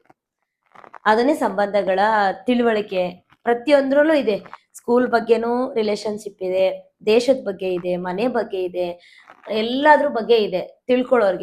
ತಿಳ್ಕೊಳ್ದೇನೆ ಏನ್ ಹೇಳ್ತಾರೆ ಇವ್ರು, ಹೇಳಕ್ಕೇನೋ. ಈಗ ಕೇಳೋರು ಕುತ್ಕೊಂಡು ಇವಾಗ ದುಡ್ಡು ಮಾಡಿದ್ದಾರೆ ಆರಾಮಾಗಿ ಮಾತಾಡ್ತಾರೆ, ಇವ್ರಿಗೇನು ಇದು ಅವಾಗಿಂದ ತಲೆಯಲ್ಲಿ ದುಡ್ಡು ಮಾಡಿದ್ದಾರೆ ಅವ್ರಿಗೇನು ಆರಾಮಾಗಿ ಮಾತಾಡ್ತಾರೆ. ಖಂಡಿತ ಇಲ್ಲ ರೀ. ನಾವು ಸ್ಟ್ರಗಲ್ ಮಾಡಿ ಲೈಫ್ ಲೀಡ್ ಮಾಡ್ತಾ ಇದೀವಿ. ದುಡ್ಡು ಮಾಡಿದ್ರೆ ರಾಜರ ತರ ಮನೇಲಿ ಇರ್ತಾ ಇದ್ವಿ, ಅಂಗಡಿಗಳನ್ನೆಲ್ಲ ಮುಚ್ಚಿಬಿಟ್ಟು ಆರಾಮಾಗಿ ರಾಜರ ತರ ಇರ್ತಾ ಇದ್ವಿ. ನಾವು ಬದುಕನ್ನ ಒಳ್ಳೆ ರೀತಿಲಿ ತಗೊಂಡು ಹೋಗ್ಬೇಕು. ಯಾಕೆಂದ್ರೆ ಈ ಸ್ಟ್ರಗಲ್ ನಾವ್ ಏನಕ್ ಮಾಡ್ತಿದೀವಿ, ಏನಕ್ಕೆ ಈ ತರ ಆರಾಮಾಗಿದ್ದೀವಿ ಅಂದ್ರೆ, ನನ್ನ ಮದ್ವೆ ಆದಾಗ ಕೆಲವೊಬ್ರು ನಂಗೆ ತುಂಬಾ ಜನ ಹೇಳಿದ್ರು, 2 ದಿನ ಇರಲ್ಲ ಅನ್ನೋ ತರ. ಆ ತರ ನನ್ನ ಮಕ್ಳನ್ನ ಇವಾಗ ಈ ತರ ಬೆಳೆಸಿದೀನಿ. ನಂಗೆ ತುಂಬಾ ಖುಷಿ ಆಗುತ್ತೆ. ಸಾಕು, ನನ್ ದುಡ್ಡು ಮಾಡಿದೀವ ಬಿಟ್ಟಿದೀವ ನಾವು, ಅಪ್ಪ ನಮ್ದು ಸಾಲ ಹಂಗ್ ಮಾಡಲ್ಲ. ಒಂದ್ ಮನೆ ಅಂತ ತಗೊಂಡ್ರೆ ಒಂದ್ ಲೋನ್ ಅಂತ ಮಾಡ್ಲೇಬೇಕಾಗತ್ತೆ. ಅದನ್ನ ತೀರ್ಸೋ ಕೆಪಾಸಿಟಿ ಕೇಪಬಿಲಿಟಿ ಇರೋರ್ಗೆ ಅವ್ರಿಗೆ ಐಡಿಯಾ ಇರುತ್ತೆ, ಅವ್ರು ತಗೊಳ್ತಾರೆ. ನಾನು ಹೇಳೋದು ಅವ್ರವ್ರ ಸ್ವಂತ ಲೈಫ್ ಬಗ್ಗೆ ನೀವು ಯಾಕೆ ಮಾತಾಡ್ತೀರಾ? ಮಾತಾಡಬೇಡಿ, ಅಲ್ಲಿಂದನೇ ಬಾಂಡಿಂಗ್ ಹಾಳಾಗೋದು. ಅದು ನನಗೆ ಯಾವಾಗಲೂ ಎಷ್ಟೊಂದು ವಿಷಯ ಇದೆ ನನ್ನ ಹತ್ರ. ಅದರಲ್ಲಿ ಇನ್ನೊಂದು ವಿಷಯ ಏನಿದೆ ಗೊತ್ತಾ, ಒಂದು ದೊಡ್ಡ ಕುಟುಂಬ ಇದೆ, ಜೇನುಗೂಡು ಫ್ಯಾಮಿಲಿ ಇದೆ. ನಿಮ್ಗೆ ಆ ಜೇನುಗೂಡು ಫ್ಯಾಮಿಲಿನ ಖಂಡಿತ ಒಂದಿನ ಇಂಟ್ರಡ್ಯೂಸ್ ಮಾಡಿಸ್ತೀನಿ. ಅವಾಗ ನಿಮಗೆ ಖಂಡಿತ ಗೊತ್ತಾಗುತ್ತೆ ಲೈಫಲ್ಲಿ ಯಾವುದು ಮುಖ್ಯ ಯಾವುದು ಮುಖ್ಯ ಅಲ್ಲ ಅನ್ನೋದು. ತೋರಿಸ್ತೀನಿ ಅದು ಯಾರು ಅಂತ. ವೆಯ್ಟ್ ಮಾಡ್ತಾ ಇರಿ. ಈಗ ನನ್ನ ಮಗಳಿಗೆ ಏನೇನು ಹೇಳ್ತಾಳೆ ನೋಡೋಣ. ನಾವು ನಿನ್ಗೆ ಒಳ್ಳೆ ಅಪ್ಪ ಅಮ್ಮ ಆಗಿದೀವ. ನಂಗೆ ಅಪ್ಪ ಅಮ್ಮ ಅಂತಲ್ಲ, ಗೊತ್ತಿಲ್ಲ ನಾನು ಎಷ್ಟು ಪುಣ್ಯ ಮಾಡಿದ್ದೀನಿ ಅಂತ. ಎಷ್ಟು ಪುಣ್ಯ ಮಾಡ್ಬಿಟ್ಟಿದ್ದೀನಿ ನಾವು ಅಪ್ಪ ಅಮ್ಮ ಥರ ಅಪ್ಪ ಅಮ್ಮ ಪಡೆಯೋಕ್ಕೆ. ಆಮೇಲೆ ನನ್ನ ತಮ್ಮ ಯಪ್ಪ, ಅವನು ನನಗೆ ನಾನು ಹೇಳ್ತಿರ್ತಿದ್ದೆ ಯಾವಾಗಲೂ, ಅಮ್ಮ ನಂಗೆ ಅಣ್ಣ ಇರಬೇಕಿತ್ತು ಅಮ್ಮ, ಚೆನ್ನಾಗಿರ್ತಿತ್ತು ಅಮ್ಮ, ಚಿಕ್ಕವಳಲ್ಲಿದ್ದಾಗ ಹೇಳ್ತಿದ್ದೆ ಯಾವಾಗಲೂ, ನಂಗೆ ಅಣ್ಣ ಇದ್ದಿದ್ರೆ ಚೆನ್ನಾಗಿರೋದು, ತಂಗಿ ಇರ್ಬೇಕಿತ್ತು ನಾನು ಅಂತ. ಬಟ್ ಇಲ್ಲ, ಇವಾಗ ಅವನೇ ಅಣ್ಣ ಥರನೇ ಇರೋದು. ಮೊನ್ನೆ ಒಂದು ಆಂಟಿ ಕೇಳಿದ್ರು, ನಿನ್ಗೆ ಅಣ್ಣ ಅನ್ಕೊಂಡ್ಬಿಟ್ಟಿದ್ದೆ ಅಮ್ಮ ಇವನಿಗೆ, ತಮ್ಮ ಆಗಿ ಇಷ್ಟೊಂದೆಲ್ಲ ಮಾಡ್ತೀಯ ಅಕ್ಕಗೆ ಅಂತ ಕೇಳಿದ್ರು. ಅದು ನಿಜಾನೇ. ನಾನು ಹೇಳ್ತಿರ್ತೀನಿ, ಹುಡುಗ ಅಂದ್ರೆ ನಿನ್ ತರ ಇರ್ಬೇಕು ಕಣೋ ಅಂತ ಅವನಿಗೆ. ನನಗೆ ಅವ್ನ್ ಸೆಕೆಂಡ್ ಫಾದರ್, ನಾನು ಹಿಂಗೆ ಹೇಳ್ತೀನಿ ಯಾವಾಗ್ಲೂನು. ಇಲ್ಲಿ ಕುತ್ಕೊಂಡು ತರಲೆ ಮಾಡ್ತವ್ರೆ, ನಗ್ಸ್ಬೇಡ ಹೊಡಿತೀನಿ. ಮನ್ಸ್ಫೂರ್ತಿಯಿಂದ ಅವಳು ಅಳ್ತಾವಳೆ, ನೀನ್ ನಗ್ಸ್ತಾ ಇದ್ದೀನೋ? ಅಳ್ಳಿ ಸುಮ್ಮನಿರೋ. ಎಂತ ಟೈಮ್ ಬಂದ್ರು, ಯಾವುದೇ ಸ್ಥಿತಿಲಿದ್ರು, ಯಾವುದೇ ಸಿಚುವೇಶನ್ ಅಲ್ಲಿ ಇದ್ರು, ನನ್ನ ತಮ್ಮ ಯಾವಾಗ್ಲೂ ನನಗೆ ನಿಂತಿದ್ದಾನೆ. ಅವನಿಲ್ಲ ಅಂತಂದ್ರೆ ನನ್ಗೆ ಇರಕ್ಕೆ ಆಗಲ್ಲ ನಮ್ಮ ಮನೇಲಿ. ಅವ್ನ್ ಕಾಲೇಜ್ಗೆ ಹೋಗಿ ಯಾವಾಗ ಬರ್ತಾನಪ್ಪ ಅನ್ಸ್ತಾ ಇರುತ್ತೆ ಇವಾಗ್ಲೂನು. ಅವನಿದ್ರೇನೆ ನನಗ್ ಒಂದು ಶಕ್ತಿ, ಒಂದು ಬಲ ಎಲ್ಲಾನು. ನಮ್ಮ ಮನೆಗೆ ಅವನ ಆ ತರ ಇರೋದು. ಮನೆ ಬಿಟ್ಟು ಅವನಿಗೆ ಅವನಿಗೆ ಬೇರೆ ಏನು ಗೊತ್ತಿಲ್ಲ. ಮನೆ ಅಕ್ಕ ಅಂತಿರ್ತಾನೆ ಯಾವಾಗ್ಲೂನು. ಕಿರು ಅದು ಕಿರು ಇದು, ಅದು ಅವನಿಗೆ ನಮ್ ಬಿಟ್ಟು ಬೇರೆ ಏನೋ ಗೊತ್ತಿಲ್ಲ. ನಾವೇ ಒಂದ್ ಪ್ರಪಂಚ ಅನ್ನೋ ತರ ಇರ್ತಾನವನು. ನನ್ ತಮ್ಮ ಅವನು ಅಂತ ಹೇಳ್ಕೊಳಕ್ ನಂಗೆ ತುಂಬಾ ಪ್ರೌಡ್, ತುಂಬಾ ಅಂದ್ರೆ ತುಂಬಾ. ಮುಂದೆನೂ ಹಂಗೆ ಇರ್ಬೇಕು ಅವನು. ಅಲ್ಲ, ನಿಮ್ಗೆ ಅಂತಲ್ಲ, ಇವತ್ತು ಬಿಸ್ನೆಸ್ ಅಲ್ಲಿ ಈ ತರ ಬಟ್ಟೆ ಇರೋದೆಲ್ಲ ನಾನು ಈ ತರ ಇದೀನಿ ಅಂದ್ರೆ ಅದಕ್ಕೂ ಕೂಡ ಅವ್ನು ಕಾರಣ ಇರ್ತಾರೆ. ಬೇಡ, ಅವನ ಬಗ್ಗೆ ಮುಂದೆ ಒಂದಿನ ಹೇಳ್ತೀನಿ ನಾನು. ಇವಾಗ ನನ್ನ ಬಗ್ಗೆ ಹೇಳಿದ್ರೆ ಸಾಕು. ನಮ್ಮ ಪಪ್ಪನೂ ನಂಗೆ ಹೀರೋನೇ, ಬಟ್ ನನ್ನ ತಮ್ಮ ನಂಗೆ ಹೀರೋ, ಸೆಕೆಂಡ್ ಫಾದರ್ ಎಲ್ಲ. ಅವನಿಗೆ ಲೈಫಲ್ಲಿ ಏನೇ ಆದ್ರೂ ಅವನಿಗೆ ನಾನು ಇರ್ತೀನಿ, ನನಗೇನೇ ಆದ್ರೂ ಅವ್ನು ಇರ್ತಾನೆ ಅನ್ನೋ ನಂಬಿಕೆ ನಂಗೆ ತುಂಬಾನೇ ಐತೆ. ಕಣ್ಣು ಮುಚ್ಚಿ ನಾನು ಅವನ್ನ ಅಪ್ಪಾಜಿ ಅವ್ಳಿಗೆ ಹೆಂಗೆ ಅಂದ್ರೆ, ಅಪ್ಪಾಜಿ ಚೆನ್ನಾಗಿ ಜೋರಾಗಿ ಗದ್ರಬಿಟ್ಟಿದ್ರು ಅಕಸ್ಮಾತ್. ನೆಕ್ಸ್ಟ್ ಮೂಮೆಂಟ್ ಅಪ್ಪಾಜಿಗೆ ಏನೋ ಒಂದು ಕಾಲು ಎಡವಿದೆ ಕಡೆ ಅಂತ ಸಾಕೋಳು. ನಾನು ಎಷ್ಟೇ ಬೈಬೋದು, ಏನೇ ಹೇಳ್ಬೋದು ಅಂದ್ರೆ, ಈಗ ಒಂದು ಪಪ್ಪ ಮಾಡಬೇಡಿ ಪಪ್ಪ, ಬ್ಯಾಡ್ ಹ್ಯಾಬಿಟ್ ಪಪ್ಪ ಅಂತ ಹೇಳ್ಬೋದು, ಏನೇ ಒಂದು ರೇಗಿ ಏನೋ ಒಂದು ಮಾಡಿ ಹೇಳ್ಬೋದು. ಬಟ್ ಅದನ್ನೆಲ್ಲ ಹೇಳೋದು ನಾನು ಅವ್ರ ಒಳ್ಳೇದಕ್ಕೇನೆ. ಇವಾಗ ಇರುತ್ತಲ್ಲ, ಅಪ್ಪ ಅಂದ್ರೆ ಕಾಮನ್ ಆಗಿ ಡ್ರಿಂಕ್ಸ್, ಸ್ಮೋಕಿಂಗ್ ಆ ಥರ ಇರುತ್ತೆ. ಸೊ ಅದನ್ನೆಲ್ಲ ಬೇಡಪ್ಪ ಅಂತ ಹೇಳ್ಕೊಂಡು ಅದನ್ನ ಕಿರ್ಚಾಡಿ ಮಾತಾಡ್ಬೋದು. ಬಟ್ ಅದೇ ತರ ಬೇರೆ ಯಾರಾದ್ರೂ ನಮ್ಮ ಅಪ್ಪನ ಹತ್ರ ಮಾತಾಡಿದ್ರೆ ನಂಗೆ ಸಹಿಸ್ಕೊಳಕ್ ಆಗಲ್ಲ. ಯಾರು ಅವ್ರಿಗೆ ರೂಢಾಗಿ ಮಾತಾಡ್ಬಾರ್ದು. ಅವ್ರ ಬಗ್ಗೆ ನನ್ನ ಮುಂದೆ ಅವ್ರ ಬಗ್ಗೆ ನಂಗೆ ಕೆಟ್ಟದಾಗ ಮಾತಾಡ್ಬಾರ್ದು. ಅವ್ರನ್ನ ಯಾರು ರೇಗ್ಬಾರ್ದು. ನನಗೆ ನಾನು ಯಾಕೆ ಮಾಡ್ತೀನಿ ಅಂತಂದ್ರೆ, ಒಳ್ಳೇದಿದಾಗ್ಲಿ, ನಮ್ಮ ಪಪ್ಪ ಅದೆಲ್ಲ ಬಿಟ್ರೆ ಅವ್ರ ಆರೋಗ್ಯ, ಅವ್ರ ಹೆಲ್ತ್ ಚೆನ್ನಾಗಿರುತ್ತೆ ಅನ್ನೋ ಒಂದು ಇದಕ್ಕೋಸ್ಕರ ಮಾಡ್ತಿರ್ತೀನಿ ಅಷ್ಟೇ. ಅದು ಬಿಟ್ರೆ ಬೇರೆ ಯಾರಂದ್ರೂ ನಮ್ಮ ಅಪ್ಪಗೆ ನಂಗೆ ಸಹಿಸ್ಕೊಳಕ್ಕಾಗಲ್ಲ. ಒಂದೊಂದ್ಸಲ ಅಂತೂ ನಂಗೆ ತಡ್ಕೊಳಕ್ಕಾಗದೆ, ಈಗ ದೊಡ್ಡವ್ರು ನಾನೇನು ಮಾತಾಡಕ್ಕಾಗಲ್ಲ, ಅಮ್ಮಂಗೆ ಬಂದು ಹೇಳ್ತಿರ್ತೀನಿ, ಅಮ್ಮ ಯಾಕಮ್ಮ ಅವ್ರು ಹಂಗೆ ಹೇಳ್ಬೇಕು, ರೆಸ್ಪೆಕ್ಟ್ ಕೊಡ್ಬೇಕಲ್ವಮ್ಮ. ನಮ್ಮ ಪಪ್ಪನೇ ರೆಸ್ಪೆಕ್ಟ್ ಕೊಡ್ತಿರ್ತಾರೆ ಈ ಕಡೆಯಿಂದ, ಬಟ್ ಆ ಕಡೆಯಿಂದ ಎಷ್ಟೊಂದ್ ಜನ ರೆಸ್ಪೆಕ್ಟ್ ಕೊಡಲ್ಲ ಒಂದೊಂದ್ಸಲ. ಅವಾಗ ನಮ್ಮ ಅಮ್ಮಗ್ ಬಂದು ಹೇಳ್ತಿರ್ತೀನಿ ನಾನು. ಸೊ ಅಷ್ಟು ಸಿಟ್ಟಿರುತ್ತೆ ನನಗೆ. ಕರೆಕ್ಟಾಗಿ ಅವ್ರ ಮನೇಲಿ ಅವ್ರು ರೆಸ್ಪೆಕ್ಟ್ ಮಾಡಿರಲ್ಲ, ನಿಮ್ಮ ಮಕ್ಕಳು ಮಾಡ್ತಾರ. ಅವಾಗ ಆ ಥರ ಹೇಳ್ತಿರ್ತೀನಿ. ಸೊ ನನಗೆ ನಮ್ಮಪ್ಪ, ಅಮ್ಮ, ತಮ್ಮ ಎಲ್ಲರೂ ತುಂಬ ಇಂಪಾರ್ಟೆಂಟ್. ನಿಮ್ಗೆ ಎಲ್ಲರೂ ಇಷ್ಟೊಂದು ಇಷ್ಟಪಡ್ತಾರಲ್ಲ, ಅವ್ರಿಗೆ ಏನ್ ಹೇಳ್ತೀವಿ? ಸಂಬಂಧಗಳು ಈಗ ನೋಡೋ ಬ್ಲಡ್ ಅಲ್ಲಿ ಒಂದು ಸ್ವಾರ್ಥ, ಸಣ್ಣ ಪುಟ್ಟ ಸ್ವಾರ್ಥ ಅನ್ನೋದು ಇರುತ್ತೆ. ಪಾಪ ಇವರು ನಮ್ಗೆ ಇನ್ಸ್ಟಾ ಫ್ಯಾಮಿಲಿ ಆಗಿ, ಯೂಟ್ಯೂಬ್ ಅಲ್ಲಿ, ವಾಟ್ಸಪ್ ಅಲ್ಲಿ ಅಯ್ಯೋ 2 ಗಂಟೆ ರಾತ್ರಿ ಪಾಪ ಮೆಸೇಜ್ ಆಗ್ತಾರೆ, ಕೀರ್ತನ ಹೇಗಿದ್ದಾಳೆ, ಕಾಲ್ ಮಾಡಿಲ್ಲ ಅಂತೆಲ್ಲ. ಪಾಪ ನನಗಿನ್ನ ಅವ್ರು ಕೇರ್ ಮಾಡ್ತಿರ್ತಾರೆ. ಅಂಥವ್ರಿಗೆಲ್ಲ ನೀನ್ ಏನ್ ಹೇಳ್ತೀಯಪ್ಪ? ಅವರಿಗೆಲ್ಲರಿಗೂ ಥ್ಯಾಂಕ್ ಯು ಸೋ ಮಚ್. ನಂಗೆ ನಿಜ ಏನು ಹೇಳ್ಬೇಕು ಗೊತ್ತಿಲ್ಲ, ನಿಮ್ಮೆಲ್ಲರ ಪ್ರೀತಿಗೂ. ಇದು ನಾನು ಅಂಗಡಿ ಪೂಜೆಯಲ್ಲಿ ಮಾತಾಡುವಾಗ ಹೇಳ್ಬೇಕು ಅನ್ಕೊಂಡಿದ್ದು ಇದೇ ಲೈನ್ಸು, ಮರ್ತೋಗ್ಬಿಟ್ಟಿದ್ದೆ. ನಿಮ್ಮೆಲ್ರಿಗೂ thank you so much, love you so much. ನೀವೆಲ್ಲರೂ ಹಿಂಗೆ ಸಪೋರ್ಟ್ ಮಾಡ್ತಿರೋದು ನಂಗೆ ತುಂಬ ಕಾನ್ಫಿಡೆನ್ಸ್. ಈ ನಡುವೆ ಅಂತೂ ಎಲ್ಲರೂ ಇಷ್ಟು ಸಪೋರ್ಟ್ ಮಾಡ್ತಿದ್ದಾರೆ ಅಂದರೆ, ವಾವ್, ನನಗೆ ಇಷ್ಟೊಂದು ಸಪೋರ್ಟ್ ಮಾಡೋರು ಇದ್ದಾರಾ ಅನ್ನೋ ಕಾನ್ಫಿಡೆನ್ಸ್. ನಮ್ಮ ಮಗಳನ್ನ ಕೀರ್ತನ ತರ ಬೆಳೆಸ್ಬೇಕು, ಕೀರ್ತನ ತರ ಇರ್ಬೇಕು, ಹೆಣ್ಮಕ್ಳಲ್ಲಿ ಕೀರ್ತನ ತರ ಇರ್ಬೇಕು. ನನ್ನ ಫ್ರೆಂಡ್ಸ್ ಎಲ್ಲರೂ ಈ ವಿಡಿಯೋ ನೋಡ್ಬಿಟ್ಟು ಅವರೇ ಇದ್ರಲ್ಲಿ ಕಮೆಂಟ್ ಹಾಕ್ತಾರೆ, ನೋಡ್ಬೇಕಿದೆ ಕೀರ್ತನ ತರ ಬೆಳೆಸ್ಬೇಕು, ಕೀರ್ತನ ತರ ಇರ್ಬೇಕು.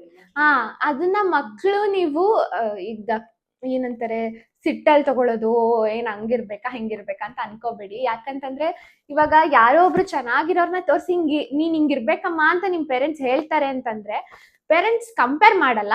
ಅಂಡ್ ಯಾರಾದ್ರೂ ಪೇರೆಂಟ್ಸ್ ಆ ಥರ ಇದ್ರೆ ಕಂಪೇರ್ ಮಾಡಬೇಡಿ. ಬಟ್ ಆ ಥರ ಆಗ್ಬೇಕು ಅಂತ ಹೇಳಿದಾಗ ನಿಮ್ಮ ಒಳ್ಳೇದಕ್ಕೆ ಅಂತಾನೆ ಇರುತ್ತೆ. ಯಾಕಂದ್ರೆ ನನ್ನ ಮಕ್ಳು ಅಷ್ಟು ಚೆನ್ನಾಗಿರ್ಬೇಕಪ್ಪ, ನನ್ನ ಮಕ್ಳು ಒಂದಿಬ್ರು ನೋಡಿ ಚೆನ್ನಾಗಿದ್ದಾರೆ, ಆ ಥರ ಓದ್ಬೇಕು, ಆ ಒಂದು ಸ್ಟೇಜಲ್ಲಿ ನನ್ನ ಮಕ್ಳು ಇರ್ಬೇಕು ಅಂತ ಆಸೆ ಪಡ್ತಾರೆ ಪೇರೆಂಟ್ಸ್. ಸೊ ಹಂಗಿರ್ಬೇಕಪ್ಪ ಅಂತ ಹೇಳ್ತಾರೆ. ನೀವ್ ಅದನ್ನ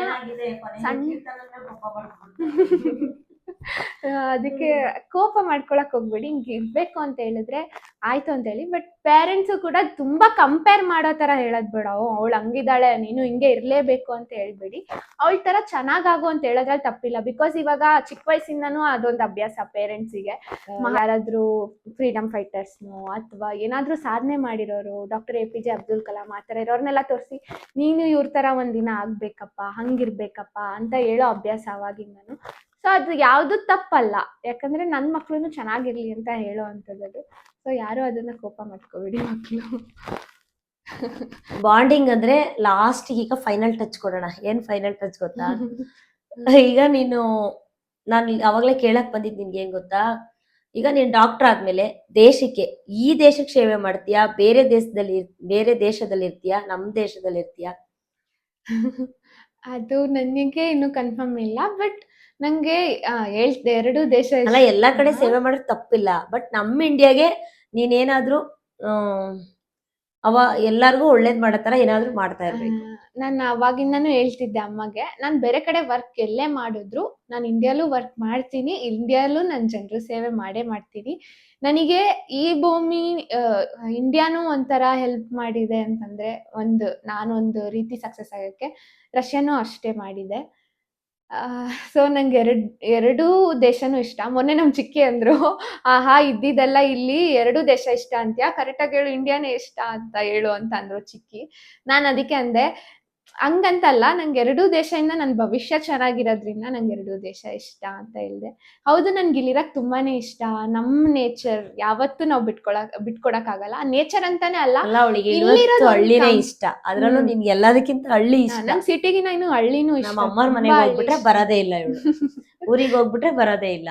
ನಮ್ಮನೇಲಿ ಈ ಕಡೆ ಕಡ್ಡಿ ಆ ಕಡೆ ಇಡಿಸಲ್ಲ. ನಮ್ಮ ಅಮ್ಮನ ಮನೆಗೆ ಹೋದ್ರೆ ಎಲ್ಲ ಹಳ್ಳಿ ನೇಚರ್ ಖುಷಿಗೆ ಎಲ್ಲ ಒರ್ಸಿ ಗುಡ್ಸಿ ಎಲ್ಲ ಸಾರಿಸ್ಬಿಡ್ತಾಳೆ, ಅದೆಲ್ಲ ಮಾಡ್ತಾಳೆ. ಅವಳು ಹಳ್ಳಿನೇ ತುಂಬಾ ಇಷ್ಟ. ರಷ್ಯಾ ಏನಕ್ಕೆ ಇಷ್ಟ ಅಂತ ಇದ್ದಾಳೆ. ಆಮೇಲೆ ಅದು ಬೇರೆ ಯಾರಾದ್ರೂ ಕಮೆಂಟ್ ಹಾಕ್ಬಿಟ್ಟಿರಾ, ನಮ್ ದೇಶದ ಅನ್ನ ತಿಂದಿದ್ಯಾ, ಇಲ್ಲಿದ್ಯಾ, ಅಲ್ಲಿಗೆ ಹೋಗಿದ್ಯಾ, ಆ ದೇಶನೂ ಇಷ್ಟ ಅಂತ. ಆಗಲ್ಲ. ಆ ದೇಶಕ್ಕೆ ಹೋದಾಗ ಅಲ್ಲಿ ನಮ್ಗೆ ಅನ್ನ ಸಿಕ್ಕಿರುತ್ತೆ, ಕೃತಜ್ಞತೆ, ಈ ಸಂಬಂಧಗಳ ತಿಳುವಳಿಕೆ ಅಂತ ನಾವ್ ಹೇಳ್ತಾ ಇದೀವಿ. ಅಂದ್ರೆ ಒಂದು ದೇಶದಲ್ಲಿ ಹೋಗಿ ನಾವು ಅನ್ನ ತಿಂತಿದೀವಿ ಅಂದ್ರೆ ಅಲ್ಲಿಗೂ ಕೂಡ ನಮ್ ಕೈಯಲ್ಲಾದಷ್ಟು ಕೃತಜ್ಞತಾ ಭಾವದಿಂದ ಇರ್ಬೇಕು. ಯಾಕಂದ್ರೆ ಅಲ್ಲಿಗೆ ಹೋದಾಗ ನಮ್ಗೆ ತೊಂದ್ರೆ ಆದಾಗ ತೊಂದ್ರೆ ಅಂತ ನಾವು ಹೇಳ್ಕೊಳೋದ್ರಲ್ಲಿ ತಪ್ಪೇನಿಲ್ಲ. ತೊಂದ್ರೆ ಆಗ್ದಿರ ನಾವು ಸಕ್ಸಸ್ ಆಗ್ತಿದೀವಿ ಅಂದ್ರೆ ಅಲ್ಲಿಗೂ ನಾವು ಕೃತಜ್ಞತರಾಗಿರ್ಬೇಕು. ಆ ಕೃತಜ್ಞತೆ ನನ್ನ ಮಗಳಿಗಿದೆ. ಸೊ ಹಾಗಾಗಿ ಅವಳು ದೇಶದ ಬಗ್ಗೆ ಹೇಳ್ತಾರೆ ಅಷ್ಟೇ. ಅವಳಿಗೆ ಏನೇ ಆದ್ರೂ ಫಸ್ಟ್ ಹಳ್ಳಿ ಇಷ್ಟ. ನನಗೆ ಗೊತ್ತಿರೋ ಪ್ರಕಾರ ಹಳ್ಳಿ ಕಳ್ಸಿಲ್ಲ ಅಂದ್ರೆ ಜಗಳ. ನಿಮ್ಮಮ್ಮ ಮಾಡ್ತಿರೋ ಈ ಪ್ರೋಗ್ರಾಮ್ಗೆ ನೀನ್ ಸಪೋರ್ಟ್ ಮಾಡ್ತಾ ಇರೋದು ನಂಗೆ ತುಂಬಾ ಇಷ್ಟ ಆಯ್ತು. ನಾನು ಇದನ್ನ ಮಾಡ್ಬೇಕು, ಈ ತರ ಒಂದು ನಡೆಸ್ಬೇಕು ಅಂತ ತುಂಬಾ ಆಸೆ ಇತ್ತು. ನಂಗೆ ಆ ಟೈಮ್ ಇರ್ಲಿಲ್ಲ. ಒಂದು ಹಂತಕ್ಕೆ ನಂದೆಲ್ಲ ಕೆಲಸಗಳು ಸಕ್ಸಸ್ ಆದ್ಮೇಲೆ ನಾನು ಇದನ್ನ ಮಾಡೋಣ ಅಂತ ಪೆಂಡಿಂಗ್ ಇಟ್ಟಿದ್ದೆ. ನಾನು ಆಕ್ಚುಲಿ ಒಂದು ಸ್ಟೋರಿ ಕೂಡ ನಾನು ಬರ್ದಿಟ್ಟಿದ್ದೀನಿ. ಆ ಸ್ಟೋರಿ ಕೂಡ ಯಾರಿಗಾದ್ರೂ ಕೊಟ್ಟು ಅದ್ರ ಬಗ್ಗೆ ಮಾಡಿಸ್ಬೇಕು. ಸ್ಟೋರಿ ಕೂಡ ನಾನು ರೆಡಿ ಮಾಡಿಟ್ಟಿದ್ದೆ. ಅವಾಗ ನಮ್ಗೆ ಅಂತ ಸಪೋರ್ಟ್ ಇರ್ಲಿಲ್ಲ. ಅವಾಗ ಸೋಷಿಯಲ್ ಮೀಡಿಯಾ ಬಗ್ಗೆ ನಮ್ಗೆ ಅಷ್ಟು ಐಡಿಯಾನು ಇರ್ಲಿಲ್ಲ. ತುಂಬಾ ಕೆಲಸ ಅಂತ ಯಾವಾಗ್ಲೂ ಕೆಲಸದಲ್ಲೇ ಬಿಸಿ ಇದ್ವಿ. ಹೇಳ್ಬೇಕು ಅಂದ್ರೆ 6th 7th ಸ್ಟ್ಯಾಂಡರ್ಡ್ ನನ್ನ ಮಕ್ಕಳು ಓದೋವರೆಗೂ ನನ್ನ ಹತ್ರ ಯಾವ ಫೋನು ಇರ್ಲಿಲ್ಲ. ಆಮೇಲೆ ನಾನು ಫೋನ್ ತಗೊಂಡಿದ್ದು ಅದೆಲ್ಲ. ಹಂಗಾಗಿ ಈಗ ನಾನು ನನ್ನ ಕೈಯಲ್ಲಾಗಿದ್ದನ್ನ ಸಮಾಜಕ್ಕೆ ತಿಳಿಸ್ಬೇಕು, ಇಷ್ಟಪಡೋರು ಇರ್ತಾರೆ, ಪಡೆದಿರೋರು. ಬಟ್ ಇವತ್ತಿನವರೆಗೂ ನಾನು ಈ ಥರ ಒಂದು ಸೋಷಿಯಲ್ ಮೀಡಿಯಾಗೆ ಎಂಟ್ರಿ ಆದಮೇಲೆ ಇವತ್ತಿಗೂ ಎಲ್ಲರೂ ನನ್ನನ್ನು ಅಕ್ಸೆಪ್ಟ್ ಮಾಡ್ಕೊಂಡಿದ್ದಾರೆ, ತುಂಬ ಇಷ್ಟಪಡ್ತಾರೆ, ತುಂಬ ಗೌರವಿಸ್ತಾರೆ. ಹಾಗಾಗಿ ಆ ಈ 700 ಸ್ಯಾರಿ ಕೊಟ್ಮೇಲಂತೂ ಅಷ್ಟೇ ಇಷ್ಟಪಡ್ತಾರೆ ಜನರು. ಇಷ್ಟು ದೊಡ್ಡ ಅಂಗಡಿ ಇಟ್ಟಿರೋರೆಲ್ಲ ಯಾರೂ ಈ ಥರ ಮಾಡಿಲ್ಲ ಅಕ್ಕ, ಆ, ನೀವು ಈ ಥರ ಮಾಡಿದ್ದೀರಾ, ಒಂದು ಕೊರಿಯರ್ ಚಾರ್ಜಸ್ ತೊಗೊಳ್ತೀರಾ, 700 ಜನ ಸ್ಯಾರಿ ಕೊಡೋದು ಅಂದರೆ ತಮಾಷೆ ಅಲ್ಲ ಅಂತ ಹೇಳಿದ್ದಾರೆ. ಅದರಲ್ಲೇ ತಿಳ್ಕೊಳ್ಳಿ ನನಗೆ ಸಂಬಂಧಗಳ ಬಗ್ಗೆ ಎಷ್ಟು ಇಷ್ಟ ಆಗುತ್ತೆ, ಎಷ್ಟು ಖುಷಿ ಆಗುತ್ತೆ ಅಂತ. ಸೊ ಹಾಗಾಗಿ ಅದನ್ನ ನನ್ನ ಮಕ್ಕಳು ತಿಳ್ಕೋಬೇಕು. ನಾನು ಸಣ್ಣದಾಗಿ ಏನಾದರೂ ಮಾಡಿದರೆ ಮುಂದೆ ನನ್ನ ಮಕ್ಕಳು ಚೆನ್ನಾಗಾದಾಗ ಅವ್ರು ಸ್ವಲ್ಪ ದೊಡ್ಡದಾಗಿ ಏನಾದರೂ ಜನಕ್ಕೆ ಹೆಲ್ಪ್ ಮಾಡ್ತಾರೆ. ನಮ್ಮ ಕಷ್ಟ ಇರುತ್ತೆ 1000, ಅದ್ರ ಮಧ್ಯೆ ಏನಾದರೂ ಸ್ವಲ್ಪ ನಮ್ಮ ಕೈಯಲ್ಲಾದಷ್ಟು ಹೆಲ್ಪ್ ಮಾಡಬೇಕು ಅಂತೇಳಿ ನಾನು ಈ ಥರ ಎಲ್ಲ ಮಾಡ್ಕೊಂಡು ಬಂದಿದ್ದೀನಿ. ಸೊ ಹಾಗಾಗಿ ಕೀರ್ತನನ್ನ ಕೂರಿಸಿ ಇವತ್ತು ಅವಳ ಮನಸ್ಸಲ್ಲಿ ಏನೇನಿದೆ ಅಂತ ಕೇಳ್ತಾ ಇದ್ದೀನಿ. ಬಟ್ ನಿಮ್ಮ ಅಮ್ಮ ಮಾಡ್ತಿರೋದು ನಿಂಗೆ ಈ ಥರ ಎಲ್ಲ ಹೆಲ್ಪ್ ಮಾಡ್ತಾರೆ, ಹೀಗೆಲ್ಲ ಮಾಡ್ತಾರೆ. ತುಂಬ ಎಷ್ಟೊಂದು ಜನ ನಂಗೆ ಹೇಳ್ತಾರೆ, ಏನಕ್ಕೆ ಕೊಡ್ತೀಯಾ, ಏನಕ್ಕೆ ಕೊಡ್ತೀಯಾ, ಕೊಡಬಾರ್ದು, ಆ ಥರ ಎಲ್ಲ ಮಾಡಬಾರ್ದು ಅಂತ. ಅದ್ರ ಬಗ್ಗೆ ನಿಂಗೇನು ಬೇಜಾರಿಲ್ಲ ಅಲ್ಲಪ್ಪ? ನನಗೆ ಅದ್ರ ಬಗ್ಗೆ ಯಾವತ್ತೂ ಬೇಜಾರಿಲ್ಲ. ಆಮೇಲೆ ನನಗೆ ಫಸ್ಟಿಂದನೂ ಏನಂತಂದರೆ, ಈಗಲೂ ನಮ್ಮ ಅಮ್ಮನ ಮೇಲೆ ನನಗೆ ಅಷ್ಟೇ ಕಾನ್ಫಿಡೆನ್ಸ್, ಅಷ್ಟೇ ನಂಬಿಕೆ. ನಮ್ಮಮ್ಮ ಏನೇ ಮಾಡಿದ್ರು, ಏನೇ ಹೇಳಿದ್ರು ಅದರಲ್ಲೊಂದು ಅರ್ಥ ಇರುತ್ತೆ. ಅದಕ್ಕೆ ನಮ್ಮಮ್ಮ ಹೇಳಿದ್ದಕ್ಕೆ ನಾನು ಬದ್ಧವಾಗಿರಬೇಕು, ಅದರಲ್ಲೊಂದು ಅರ್ಥ ಇದೆ, ಅದರಲ್ಲೊಂದು ಏನೋ ಮಾಡ್ತಾರೆ ಅಂತ ನಾನು ಅವಾಗೂ ಕೊಡುವಾಗ ನಾನು ನಮ್ಮಮ್ಮಗೆ ಒಂದು ಪ್ರಶ್ನೆ ಕೇಳಿಲ್ಲ, ಯಾಕೆ ಹಿಂಗೆ ಮಾಡ್ತಿದ್ಯಾ ಅಮ್ಮ, ಇದರಿಂದ ಏನಾಗುತ್ತೆ, ನಿಂಗೇನು ಲಾಸ್ ಆಗಲ್ವಾ, ಇದೆಲ್ಲ ತುಂಬ ಜನ ಕೇಳಿದ್ದಾರೆ. ಬಟ್ ನಾನು ಅಮ್ಮಗೆ ಆ ಥರ ಎಲ್ಲ ಕೇಳಕ್ಕೆ ಹೋಗಿಲ್ಲ. ಯಾಕಂತಂದ್ರೆ ನನಗೆ ಗೊತ್ತು ನಮ್ಮಮ್ಮ ಏನೇ ಮಾಡಿದ್ರು ಅದ್ರಲ್ಲೊಂದು ಅರ್ಥ ಇರುತ್ತೆ. ಅವ್ರಿಗೆ ಗೊತ್ತು ಹೆಂಗ್ ಮಾಡ್ಬೇಕು ಅನ್ನೋದು ಅಂತ. ಗೊತ್ತಿಲ್ಲ ಇದಕ್ಕೆಲ್ಲ ಏನು ಇವ್ರ ಅಮ್ಮನೇ ಹಂಗೆ ಹಿಂಗೆ ಅಂತಾನು ಅನ್ಬೋದು ನೀವು. ಬಟ್ ನನಗೆ ನಮ್ಮಮ್ಮ ಮೇಲಿರೋ ಕಾನ್ಫಿಡೆನ್ಸ್ ಅದು. ಅಮ್ಮ ಮಗಳು ಅಂತ ಏನಿಲ್ಲ. ಬಟ್ ಆದರೆ ಏನಂದ್ರೆ ನನಗೆ ಗೊತ್ತಾಗಬೇಕಾಗಿದ್ದು ಫ್ಯಾಮಿಲಿ ಮೇಲೆ ನಿಂಗೆ ಎಷ್ಟು ಬಾಂಡಿಂಗ್ ಇದೆ ಅಂತ ಗೊತ್ತಾಗಬೇಕಾಗಿತ್ತು. ಸೊ ಅದು ಗೊತ್ತಾಯ್ತು. ಪಾಪ ಅವಳೇನು ಗೊತ್ತಾ, ಎಲ್ಲೂ ಮಾತಾಡಲ್ಲ, ಇಷ್ಟು ಮಾತಾಡ್ಸಿದ್ದೆ ದೊಡ್ಡ ವಿಷಯ. ಇದನ್ನೇ ಪಾಪ ನರ್ವಸ್ ಆಗಿ ಅವಳು ಮಾತಾಡಿದಾಳೆ, ಕಷ್ಟಪಟ್ಟು ಇಷ್ಟಪಟ್ಟು ಅವಳ ಮನ್ಸಲ್ಲಿ ಏನಿತ್ತು ಫುಲ್ಲು ಅವಳು ಕ್ಲಿಯರಾಗಿ ಹೇಳಿದಾಳೆ. ನನ್ನ ಫೈನಲ್ ಪ್ರಶ್ನೆ ಏನು ಗೊತ್ತಾ, ನೀನು ಮೆಚೂರ್ಡ್ ಆಗಿರೋ ಟೈಮ್, ಆ ಟೈಮ್ ಎಲ್ಲ ಟೈಮಲ್ಲೂ ನೀನು ಚಿಕ್ಕವಳಿದ್ದಾಗಿಂದನೂ ನೀನು ಎಲ್ಲರ ಬಗ್ಗೆ ಹೇಳಿದೆ, ನಮ್ಮ ಅಮ್ಮನ ಬಗ್ಗೆ ಹೇಳೇ ಇಲ್ಲ.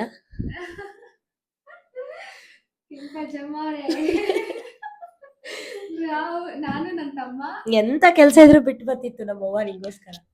ಕೆಂಪಜಮ್ಮ ಅಂತ ರೇಗಿಸ್ತೀವಿ ಅವ್ರ ಹೆಸರು. ಅದು ಬಿಟ್ರೆ ನನ್ನ ತಮ್ಮ ನಾನು ಸೇರ್ಕೊಂಡು ಡಾರ್ಲಿಂಗ್ ಹಿಂಗೆಲ್ಲ ರೇಗಿಸ್ಕೊಳೋದು ನಮ್ಮ ಅಜ್ಜಿಗೆ. ಅವ್ವ ಅಂತ ಕರಿತೀವಿ ನಾವು. ಅವಾಗಿಂದನೂ ನಾವ್ ಹೆಂಗ್ ಈಗ ನನ್ನ ತಾತ ತಾತ ಅಂತ ಹೇಳ್ದೆ, ನಮ್ಮ ಅಜ್ಜಿನೂ ಹಂಗೇನೆ. ಇಲ್ಲಿ ಇವ್ರ ಅಪ್ಪ ಅಮ್ಮ ಆದ್ರೆ ನಮ್ಗೆ ರಜಾ ಬಂದಿದ ತಕ್ಷಣ ಒಂಥರ ಅವ್ರ ಅಪ್ಪ ಅವ್ರು ಒಂಥರ ಅಪ್ಪ ಅಮ್ಮ, ಮನೆಗೆ ನಾವು ಹೋಗ್ಬೇಕು ಅನ್ನೋ ಖುಷಿ ಇರ್ತಿತ್ತು ನನಗೆ. ನಮ್ಮ ಅಜ್ಜಿ ಯಾವ್ದ್ರಲ್ಲೂ ಕಮ್ಮಿ ಮಾಡ್ತಿರ್ಲಿಲ್ಲ. ಏನ್ ತಿಂತೀರಾ, ಏನ್ ಬಿಡ್ತೀರಾ, ಅಂದ್ರೆ ನಾವು ಕೇಳಕ್ ಮುಂಚೆ ಎಲ್ಲ ತಂದಿಟ್ಟಿರೋರು.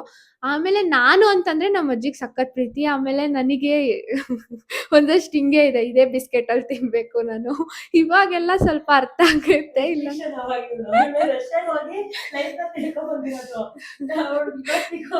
ಅದು ನನ್ನ ಪಪ್ಪನಿಂದ ಬಂದಿರುತ್ತೆ, ನಮ್ಮ ಪಪ್ಪನಿಂದ ಬಂದಿದ್ದದು, ಏನು ಮಾಡೋಕ್ಕಾಗಲ್ಲ. ಸೊ ಪಪ್ಪಯಿಂದ ಕಲಿತೆ ಒಂದಷ್ಟು ರೆಸ್ಟ್ರಿಕ್ಷನ್ಸ್ ನನಗೆ.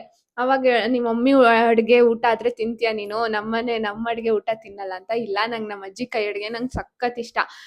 ಉಪ್ಪಿಟ್ಟು ಮಾಡ್ತಾರೆ ಒಂದು, ಅದು ಸಖತ್ ಇಷ್ಟ. ಉಪ್ಸಾರು ಇಷ್ಟ, ಮೊಸಪ್ಪು ಇಷ್ಟ.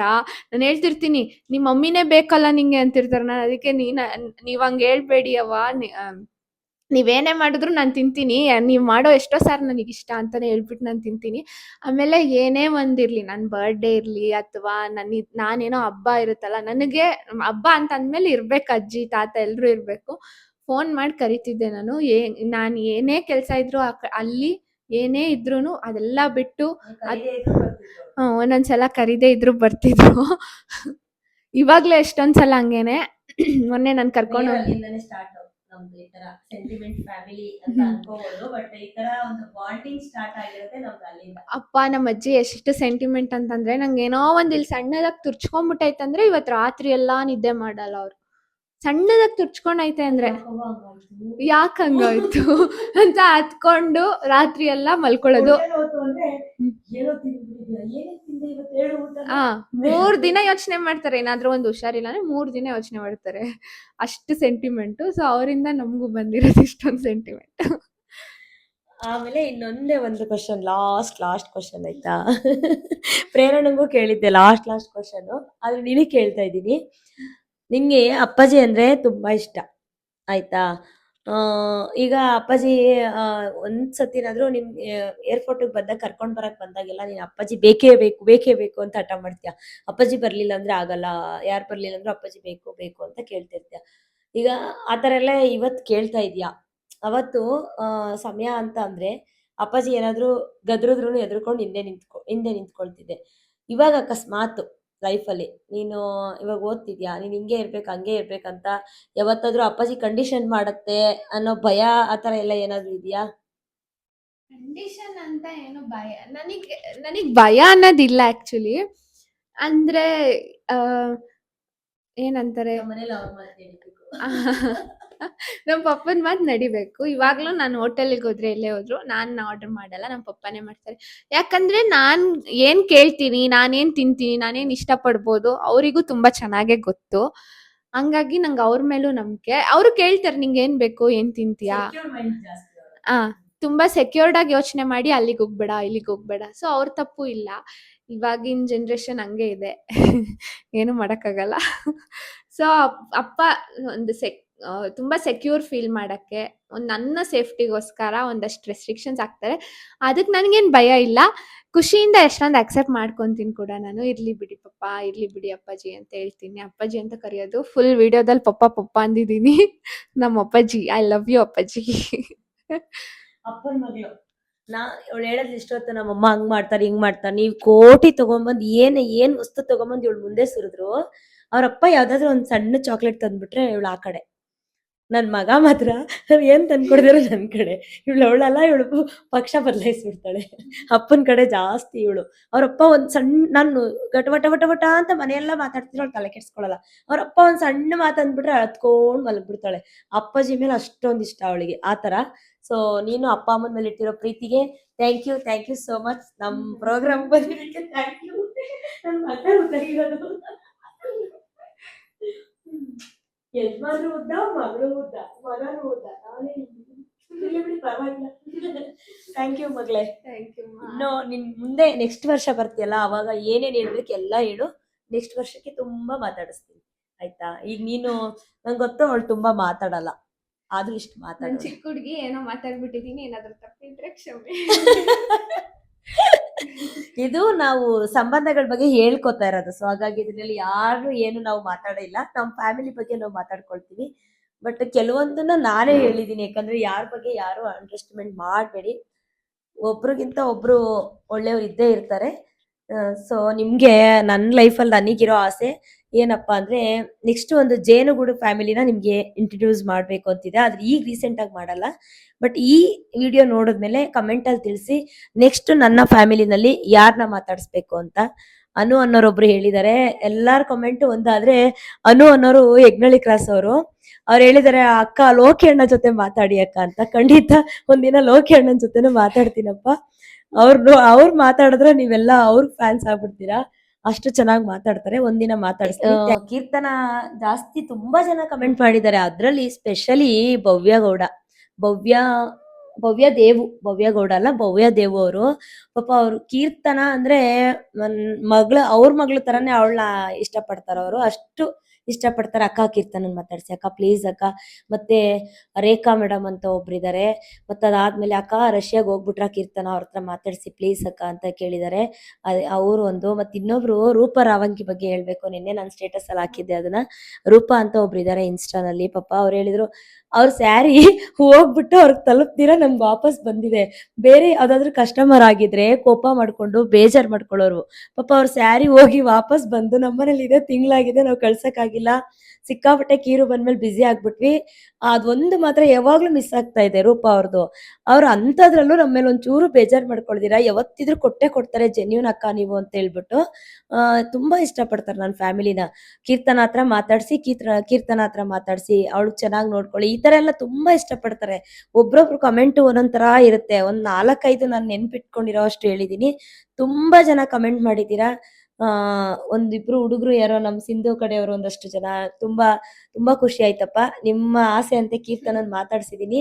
ಅವಳು ಗೊತ್ತಿರೋಷ್ಟು ಮಾತಾಡಿದಾಳೆ. ಬಟ್ ಅವಳು ಫ್ಯಾಮಿಲಿಗೆ ತುಂಬಾನೇ ಇಂಪಾರ್ಟೆನ್ಸ್ ಕೊಡ್ತಾಳೆ. Thank you so much. Love you all.